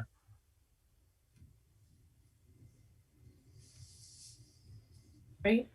I'd just like to note that, again, the alternative backdrop to all of this was we used to have a blanket winter ban from November 15 to April 1st for overnight parking on any street. And people were scrambling every night, regardless of the weather, to find alternate parking. And, and that was proving to be burdensome to people. And so we came up with the winter ban, and that had its own set of problems. I think that there's always going to be those trade-offs. I say this, recognizing the best intentions of all people, but I'm sure people would like a perfect system where they don't have to move anything on the sunny days and then magically know exactly what to do when the storms hit and don't disrupt the snow removal. But it's, we haven't really found that. So there's going to be, I think one of the things we really wanted to do was weigh the trade-offs like Zach did with, here's sort of what worked and what didn't and what the impact were to people. And perhaps do it another winter, like as Lauren mentioned, when we have a more normal usage, to really get a sense of how it works, and then continue evaluating it. The same with the potential alternatives. I don't think we're here to say, buy these signs tonight or anything. I think we're here to say, look, here's these issues, here's potential solutions. We're going to look at them and talk about it again come late summer or fall when we get ready to wind this up. I will say that from my conversations with PD and my conversations with the DPW employees, if we asked them their preference, they would rather go back to the old system. It was less cumbersome for everyone, but that doesn't always that doesn't take into account the complaints and the burden that we're putting on the residents. And so it's cumbersome for city staff, but definitely not friendly to residents. So the biggest benefit to this system that we had this year was you could adapt, right? If we were doing snow removal on Berry Street and we got to Hubbard Street and it started to snow, we could stop what we were doing and we could go to snow, either salting or plowing, and it didn't matter. We didn't have to, our plans hadn't changed. We hadn't put it out on social media that we're going to do snow removal. We hadn't coordinated with towing or any of the other stuff.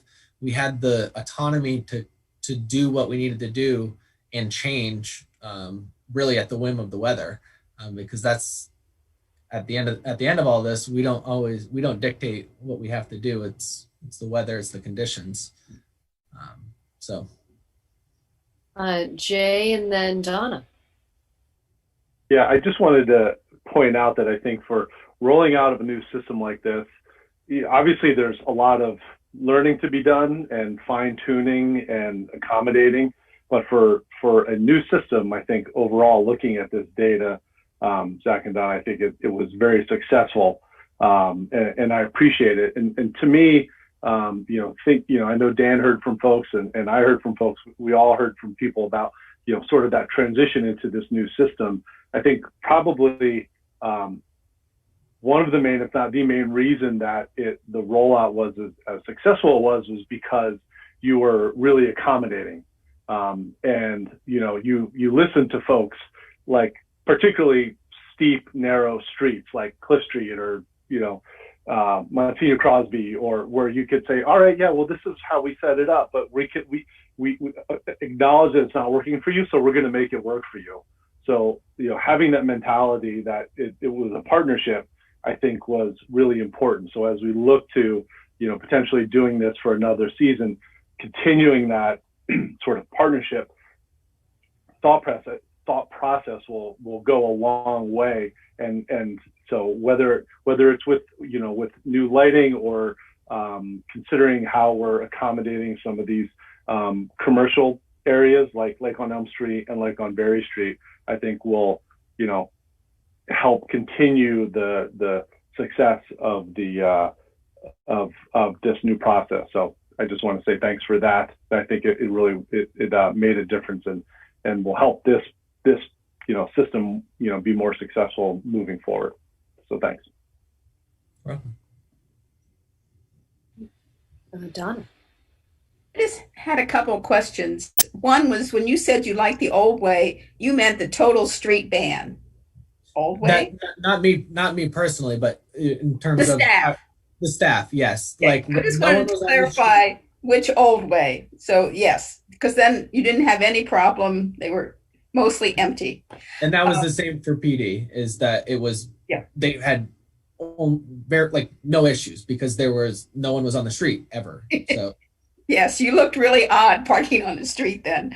Yeah. And my second question was, are you or DPW looking for us to say definitively move forward? We want to continue this and keep fine tuning it. Do you need some guidance from us tonight, or maybe I can fill that question?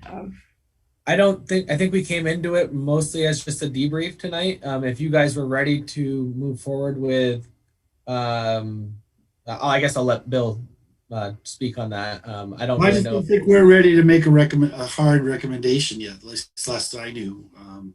I think we wanted to talk it all over. I just wanted to give enough support that you continue to refine it and think about what would solve some of the problems. And if it is those signs, those light signs, then what's the cost? That would also be helpful to know. And where would $2,400 a unit? Excuse me? About $2,400 per location. So they're fairly similar to the rapid flashing beacons. That's what I thought. Yeah. Okay. So obviously you don't want to put them on every street, and you would have to be a little bit strategic in kind of rolling those out. And there is, from the one manufacturer that we're looking at, there is a kind of a long lead time. So, I mean, this could be something that we could continue to review the data, and we come back in the next couple months with a recommendation to you all about whether or not we should or shouldn't purchase a sign, or how we're recommending moving forward. That would be helpful. Thank you. Yeah. I will just jump in and say that I appreciate all the comments tonight. I think Zach and my expectation was that this was our opportunity just to go over the data, to give you the information, to hear your thoughts, but also so that you can give some additional thought to it. And we'll definitely want to come back and talk about this again in the context of, do we go forward, looking at the lights, looking at the options. And I would say that, we did not put out to the entire community half a year in advance or at the tail end of the winter season preceding this past year that we were going to change to this procedure. So we came at it, and I think while we weren't in a rush to do anything, I think it was something new, and changing behavior is something that takes people quite a while to get used to. First, they're going to reject that for the most part. Then they're going to figure out what their problems are. Then they're going to still potentially dislike what's going on before they actually get into a habit. And I think that it's in our best interest, at least from my perspective, that we really think about another year to look at, tweak some things, whether that's lights or other things, maybe different messaging, maybe some other ideas that pop up, and then make a real decision about whether we're going to keep the system or how we're going to continue to move forward. And so I think we've been expecting in the department that we'll have another conversation with you sometime soon. Okay, that's helpful. So it's helpful to clarify that you really aren't looking for any kind of vote at this point. So, but thank you though. This has been very helpful. It is really useful to know that we did issue a lot more tickets, but the towing was way down, and we ended up costing city residents a lot less money in total. That I think is very interesting. Great, thank you. Any other comments, questions? Yeah, Donna, go ahead. This is peripheral, but being on the bike pedestrian committee, I really heard a lot about not cleaning all the way to the curb. And so that's part of why I also want to get cars out of the road when you're cleaning streets, is so that the bicyclists do not have debris. Is there a way to make sure that we do get way over and clean so that bicyclists don't have this debris that they're riding on? I mean, the easiest thing is to consistently get the cars out of there. And so that, because it's, with the debris on the side of the road, it takes several passes before the street's actually clean. It's not like you just go over it and it's magically, all good. So it takes many passes, and it is a little hard to get the brooms like right up tight. I mean, in terms of like within the last 6 inches, but I would say that they're able to ride along the curb within 6 inches or maybe even a little bit closer. But they also run the risk, if they get too far over, that if they get stuck, it can screw up the brooms. If they get it caught on the curb, they actually bend the arm, and that has happened. And our mechanics really dislike when that happens. So they have to be careful and aware of where they are. So especially on turns and stuff, they're usually a little bit generous when they come out of it, because they don't want to get that piece stuck on a piece of the curbing. But the biggest thing to help get all of the debris to the curb would be to get the cars off the street. Thank you. Yeah. Thanks. Any other comments or questions? Okay. All right. Well, thank you again. Thank you. I appreciate all your work on this. All right. So we are up to our last business item, which is the summer schedule. So for this, I guess I'll turn it over to Bill. Yeah, this is a terribly complicated issue. No. Just typically we've dropped one of our summer meetings. Over the last few years, it's been in August.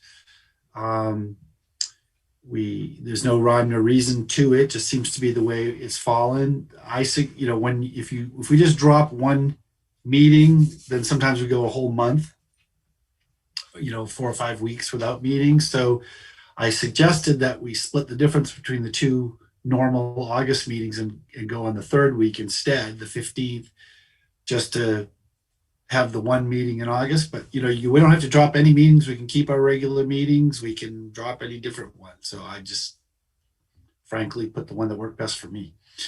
So just full disclosure, but we can make it work however. So, or it might be a little early to decide, but the sooner we do, the sooner we can plan for it. So. I will almost certainly not be available for the July 28th meeting, but we have competent people here. You can get along without me. Well, that could be the one we drop too. Other thoughts? I also may be gone on the 28th. Okay. I'm probably going to be gone on the 23rd of June. I might be as well on that one. For the 23rd of June, yeah. June. Okay. Oh, Lauren, I feel like you're about to say something. Yeah, go ahead. Yeah, I think I also am likely out for the July 28th one. I think the earlier July one I can do, but I would be remote, which might be our first in-person one, which would be a real bummer. Oh, that's true. That's right. Huh. That's interesting. Right. Like, do we particularly just to say? Sorry. Go ahead. The way to solve that problem, we just cancel all our summer meetings, and then we don't have to decide how we. It's no business we need to That's do. one It's meeting. fine. Jack. Well, Or yeah. I think this proposal is fine. You know me, I don't like to skip meetings because I like to have our come to our meetings. But it sounds like July 28th might be a better meeting to skip than August 25th. And I'd be happy to either solidify that schedule now, or if those of us who think they're going to be missing have a date coming up fairly soon when you'll know with more certainty if you're going to be away, then I'd be happy to wait. But for right now, if people think you know your schedule, I would say let's pick the date to skip and set it up. So there's a couple of things we could do. One is we could skip July 28th and then just do the 11th and 25th in August as planned. I'd suggest the 18th just to break those up, but we could just go back to the normal and have the July 28th one be the one we miss, or we could do just one in July, one in August. We've tried that before. Sometimes it gets a little much. Or we could send out, we could send out like a doodle poll of all the Wednesdays in July and August and see who's available on which days and see when we get the most attendance. And then decide it at the next meeting. Let's do that. We are a little early for this, so that we're ahead of the game. yeah, like I will know for sure whether or not I'm available on the 28th, probably within the next week or so. So Let's do that. But Jay, did you want to say something? I think a doodle poll makes sense. I agreed with Jack that if it sounds like a bunch of folks would not be available on July 28th, that we should just sort of swap that for the August 25th date. But if it makes more sense to just sort of put it out there and just count our numbers, that's fine. I guess I'll also throw in, since we're talking about it, that probably I'm guessing that Lauren's with me on this, but the June 9th meeting will be available but be late because apparently that's the Union Elementary School graduation is happening that evening at the high school.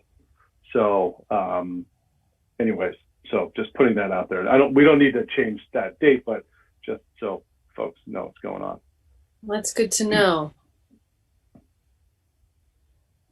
And actually that all feels like some good reasons to do a doodle poll, because maybe in June there's a different day that would work better for more folks. Maybe it's the 1st and 3rd that month. I don't know. We'll see. All right. Why don't we send out? We'll send out all the Wednesdays in June, July, and August, and see. Just because you are available doesn't mean you're committing to meet. It just means we want to see which dates have critical mass and assume that the default is the 2nd and 4th Wednesday. Maybe we'll try to mark those somehow, that those are the ones that would be, tie goes to those dates. Are you assuming the 6 only one time for that poll, 6:30, or are we going to get some options of time? Let's get the dates first. We have to, if there's one meeting like the 9th that sounds better to start at 7 or something. Well, I mean, doodle polls give you a choice of time too. They do. I was just in case people wanted to start later in the summer. Oh, sure. Usually people early in the summer to get out and do summer night things, but whatever. Once we start, we never get out early. So we start later. We can enjoy the evening. Well, I don't, that's fine. Whatever. I think, sure, we can do that too. But I was really just thinking, let's get the dates lined up and then we can decide the times. Yeah. Once we know which dates, then. I'll be happy to send out the doodle poll tomorrow. Thanks, Mary. That's right. You're on. Yay. Awesome. Beautiful. Okay, so I think we have clarity about this. I don't think we need a motion or anything, right? Any other comments about this? Okay, so we are on to council reports. And so I am going to go in the normal order, if that's okay, starting with Donna. Isn't sure what you consider normal anymore.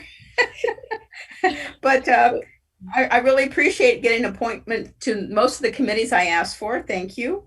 And I did want you all to know that I actually was put in as chair for the Central Vermont Public Safety Authority Board.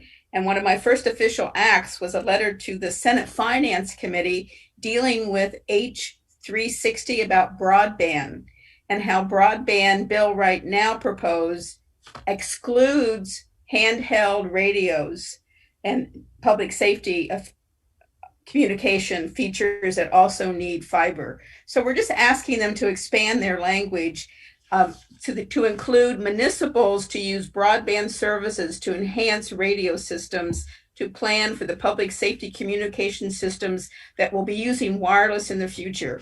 So we just are asking them to expand their definition so that municipals can also get money to use for the broadband in relation to their communication system.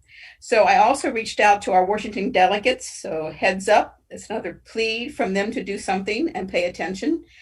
And any questions you all might have, please ask me. You can ask Dan. He's got a copy of the letter. I sent one to Bill and Ann. I could be glad to send them to all of you if you're interested. So thank you very much. Great. Connor. All right, a couple of things, and I don't want to steal John's thunder if he has a better update on this, but I was just texting with Senator Perchlik, and our non-U.S. citizen ordinance got voted out of committee on Tuesday. It'll go to the floor at 1 o'clock tomorrow, and Senator Polina will push that. So that's huge.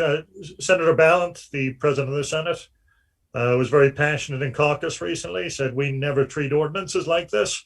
Not on my watch, we're going to get this passed. So that's really hopeful. They think they have the floor votes, but if you feel like you want to call anybody in the meantime, that'd be good. You'll probably hear some pretty rough rhetoric about, some of our immigrant community on the floor tomorrow. But again, we've got some really good champions for this. And I think, John Odom thought of this ages ago, right? And has really done a lot of work. A lot of people here have done work. I know Dan did some of the legal heavy lifting on it. So that's going to be a great win for our city if we can get it over the finish line, I think. And I'm not sure if anybody has additional information on that, but that's what I just heard from Senator Perchlik. Other item, I had my first homelessness task force meeting today. Really happy to be on that. I tell you, they don't pull any punches when they talk about elected officials, and I appreciate it. We heard some staggering numbers last time when the task force was in, and really emphasized, hit it home today. Thousands of people are just going to be leaving these hotels pretty soon. And, I think we've had a pretty calm period. Actually, you've seen some shelter numbers decrease in some cases because, if it's a choice between that and a hotel room, you might go to the hotel room. But I think we've got a pretty rough bump on the horizon. So we're really going to have to be all hands on deck just to see how we handle that. I had an idea I want to float out to you folks. I get so much out of doing some of the work site visits, whether it be the water treatment or the fire station. If we're putting money behind positions, and it might be limited just because of privacy issues. But I think it'd be great if we could get in a rotation of maybe Shadow and Dawn, the homelessness liaison person we have, or the social worker we have embedded in the police force, or at least just spend some time on an individual level as we consider refunding these positions in the next year or there. I think, getting out there and talking to folks does so much more than a report would ever do and makes it a bit more real. So I'm going to be talking to Dawn about that, but I'll hopefully put something together that folks could maybe sign up the shadower a little bit. So that's it for me. Thanks. Great. Jay. I actually don't have anything tonight. Thanks, though. Dan.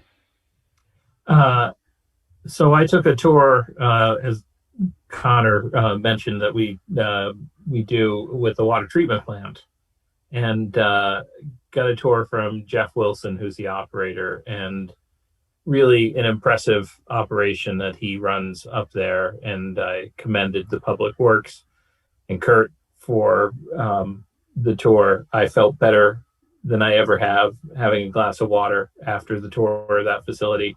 But I certainly recommend it to anyone who hasn't taken that tour yet.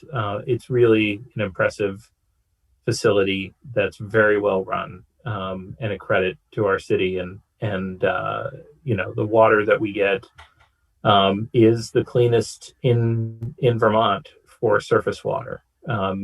He said we lost only to one groundwater system, and he said that's not fair, that's cheating. But I think it's a really impressive system, and again, another asset that we really have to keep our eyes on in our city infrastructure.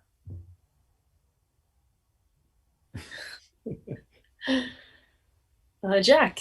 The glass is empty, Connor.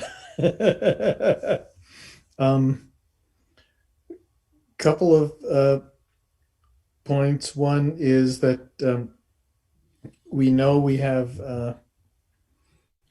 this townwide assessment coming up, and I think we just saw a bad example of how to handle the public information aspect of it. And so I think that we can learn from the mistakes in Burlington of how to do it better. And we were already ahead of doing it better because Bill had a piece in the Bridge last year setting out how it works. But I think it'll be worthwhile to keep up the public information so that people know what's going on and realize that just because your assessment goes up does not necessarily mean your tax bill's going up.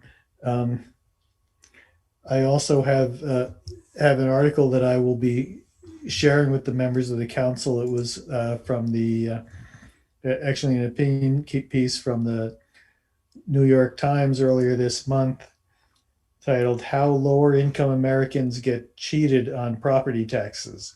And I'll just share that to look at for us to consider if there's anything that we should build into our system to treat people fairly. And I think we do a good job of treating people fairly on taxes in Montpelier.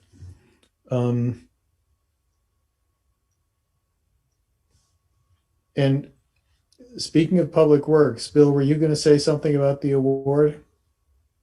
I wasn't, but go for Okay. it. Well, I will. It's not really new news now. It's old news, but Montpelier Public Works Department got an award for the best local project from the American Public Works Association, and it's a big deal for the water resource recovery facility project. And this is a big deal, and it reflects how well our entire team did on having the vision to do the project and then bringing it in. So congratulations to everybody involved in the project. And while we're talking about Public Works, Dan, the water treatment plan, when I was working on the Murray Hill water system extension, I learned that the year that I was doing it, the Montpelier water system was rated the best tasting surface water system in the state of Vermont. And whatever else you hear, I think our public health is well protected, and the quality of the water is great too. So that's all I've got. Thanks, Jack. Lauren. Thanks. Yeah, just one thing, just wanted to remind folks that we right now have a community equity survey out in the field. We're trying to hear from at least 300 community members. You can find it. It's been posted to Front Porch Forum. It's up on Facebook. It's up various places, or find my email address and I'll send you a link if you are having trouble finding it any other way, up on the city website. But we're really hoping to hear from a wide swath of people. So anyone who wants to send it around to folks, really want to be getting that input to inform our equity work that we're doing through the Social and Economic Justice Advisory Committee. And we're on track for some, I think, really interesting input for council in the coming months from that process. So looking forward to that. That's it for me tonight. Thanks. Great. Question for the, oh wait, is it, yeah, I guess it is my turn. Question for the council. Do folks have any interest in taking tours, as we have in the past, of different city facilities? I mean, I know, just thinking back to last year, we had the town meeting day, and then boom, we were in COVID, so we really didn't get the chance to do tours last year. I'm seeing some nods, thumb scale of like, yeah, I'd be interested in doing some tours. Okay. I have, even though I've done tours multiple times, I feel like I always get something out of them. I think they're really helpful for us. And honestly, like, I think it helps us make better decisions on, when it comes to things that pertain to departments. So, is that something that I can just pitch to you there, Bill, to arrange? Maybe this is a doodle poll thing as well.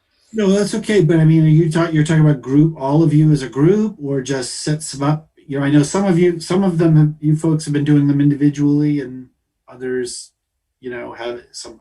We've done them a bunch of different ways. We've done them some years where we warned them and had the council go, and other times when we did them in groups of 3, or however you want to. I'll just say we'll make happen. Yeah, I appreciate going together with other people, because I know I learn from the questions that other people ask. But I realize I can be more of a bear to schedule. But Dan, go ahead. I was just gonna say I like the opposite. I like the idea of just being alone and sort of getting the full attention of the operator, as opposed to sort of the tour group. But preferences. It's all good. No worries. Other thoughts? Well, they're available to anybody at any time, whether you want to do them as a group or individual. I mean, obviously, we schedule them, and for some of our folks, it's obviously easier to do 2 or 3 than 7, but we will make it work. However you want to set it up.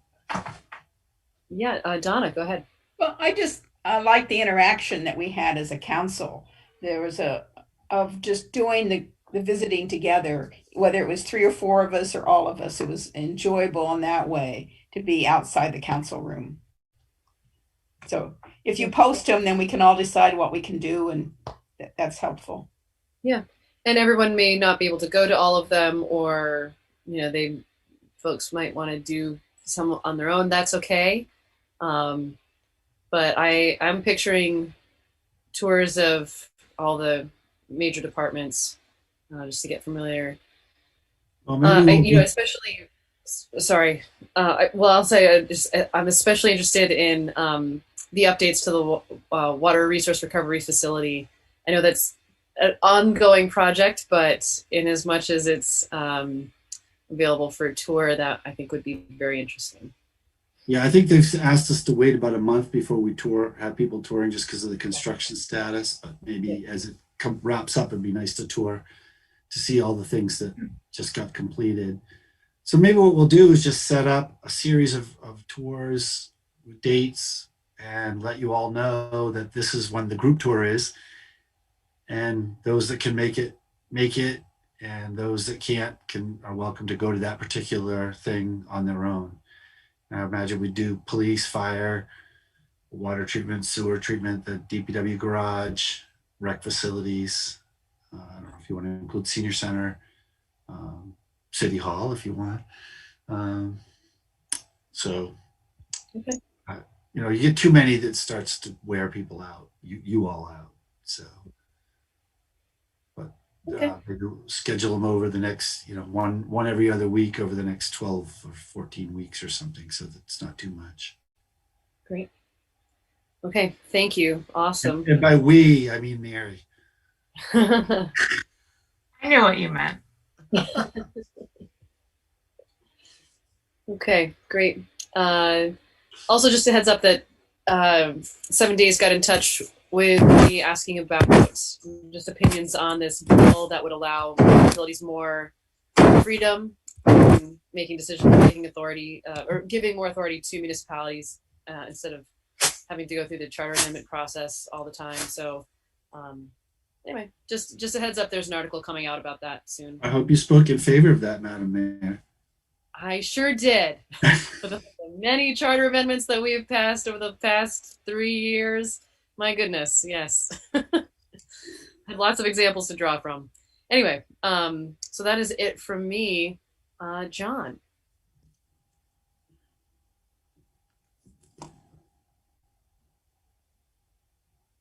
Sorry, I was having button issues there. Nothing. All's good. Okay, great. All right, and Bill. So the only thing I really have, other than thank you, Jack, for reminding me to thank DPW for their great work and for their national award, is not great news. We just heard today from Congressman Welch's office that none of our projects were recommended for funding. So that was a bummer. So we will now figure those in with our recommendations for federal funding. Interestingly, we also got, I think it was today or yesterday, something from Senator Sanders' office soliciting requests for funding. I don't know if this is a different pool or whether the senators, whether they're all going to, so we intend to resubmit them all through Senator Sanders' office and see how we do there. So there you go. That's all I can tell you about those. So, but we are then being at least informed a little bit about this. We will be working on a presentation to you about federal what we expect for federal money, what we see as the lost revenue component, and what probably would have been done if we hadn't had to cut our budgets for that money, and then what else fits in, and obviously you'll have some room to move that stuff around yourselves. We still haven't got the guidance yet on those funds, so we're still just working off the loose descriptions that we've had. We're hoping that before, by the time we actually present to you, we will have more specific guidance from the Treasury about exactly how those funds can be used and what restrictions there are and those sorts of things. But we have a fair amount of lost revenue. So I think a vast, a lot of it will fall into that category that we can, things that we were just going to do in our budget, projects, equipment, those kinds of things that we had to cut out. So hopefully we can restore some of those so we don't fall too far behind. So that's all I have. Sorry to end on that note. It's okay. It's good to know. You can still reapply with Sanders' office. We'll see. I will mention one thing. Seeing Constantinos' name still on the screen reminded me to remind you all that in addition to what we were just talking about the police, we actually have all four of our unions we're going to be negotiating this spring. This will be a first for me. because two of them, well, first of all, having 4 is new because the police supervisors union is a relatively new unit, but both DPW and police are actually a year over. We just held them with their agreement, held them in abeyance throughout COVID to sort of see what happened financially, and didn't, just extended them. And then fire is expiring on June 30, and then the supervisors one is new. So obviously that's just so that'll be a huge lift, a time thing.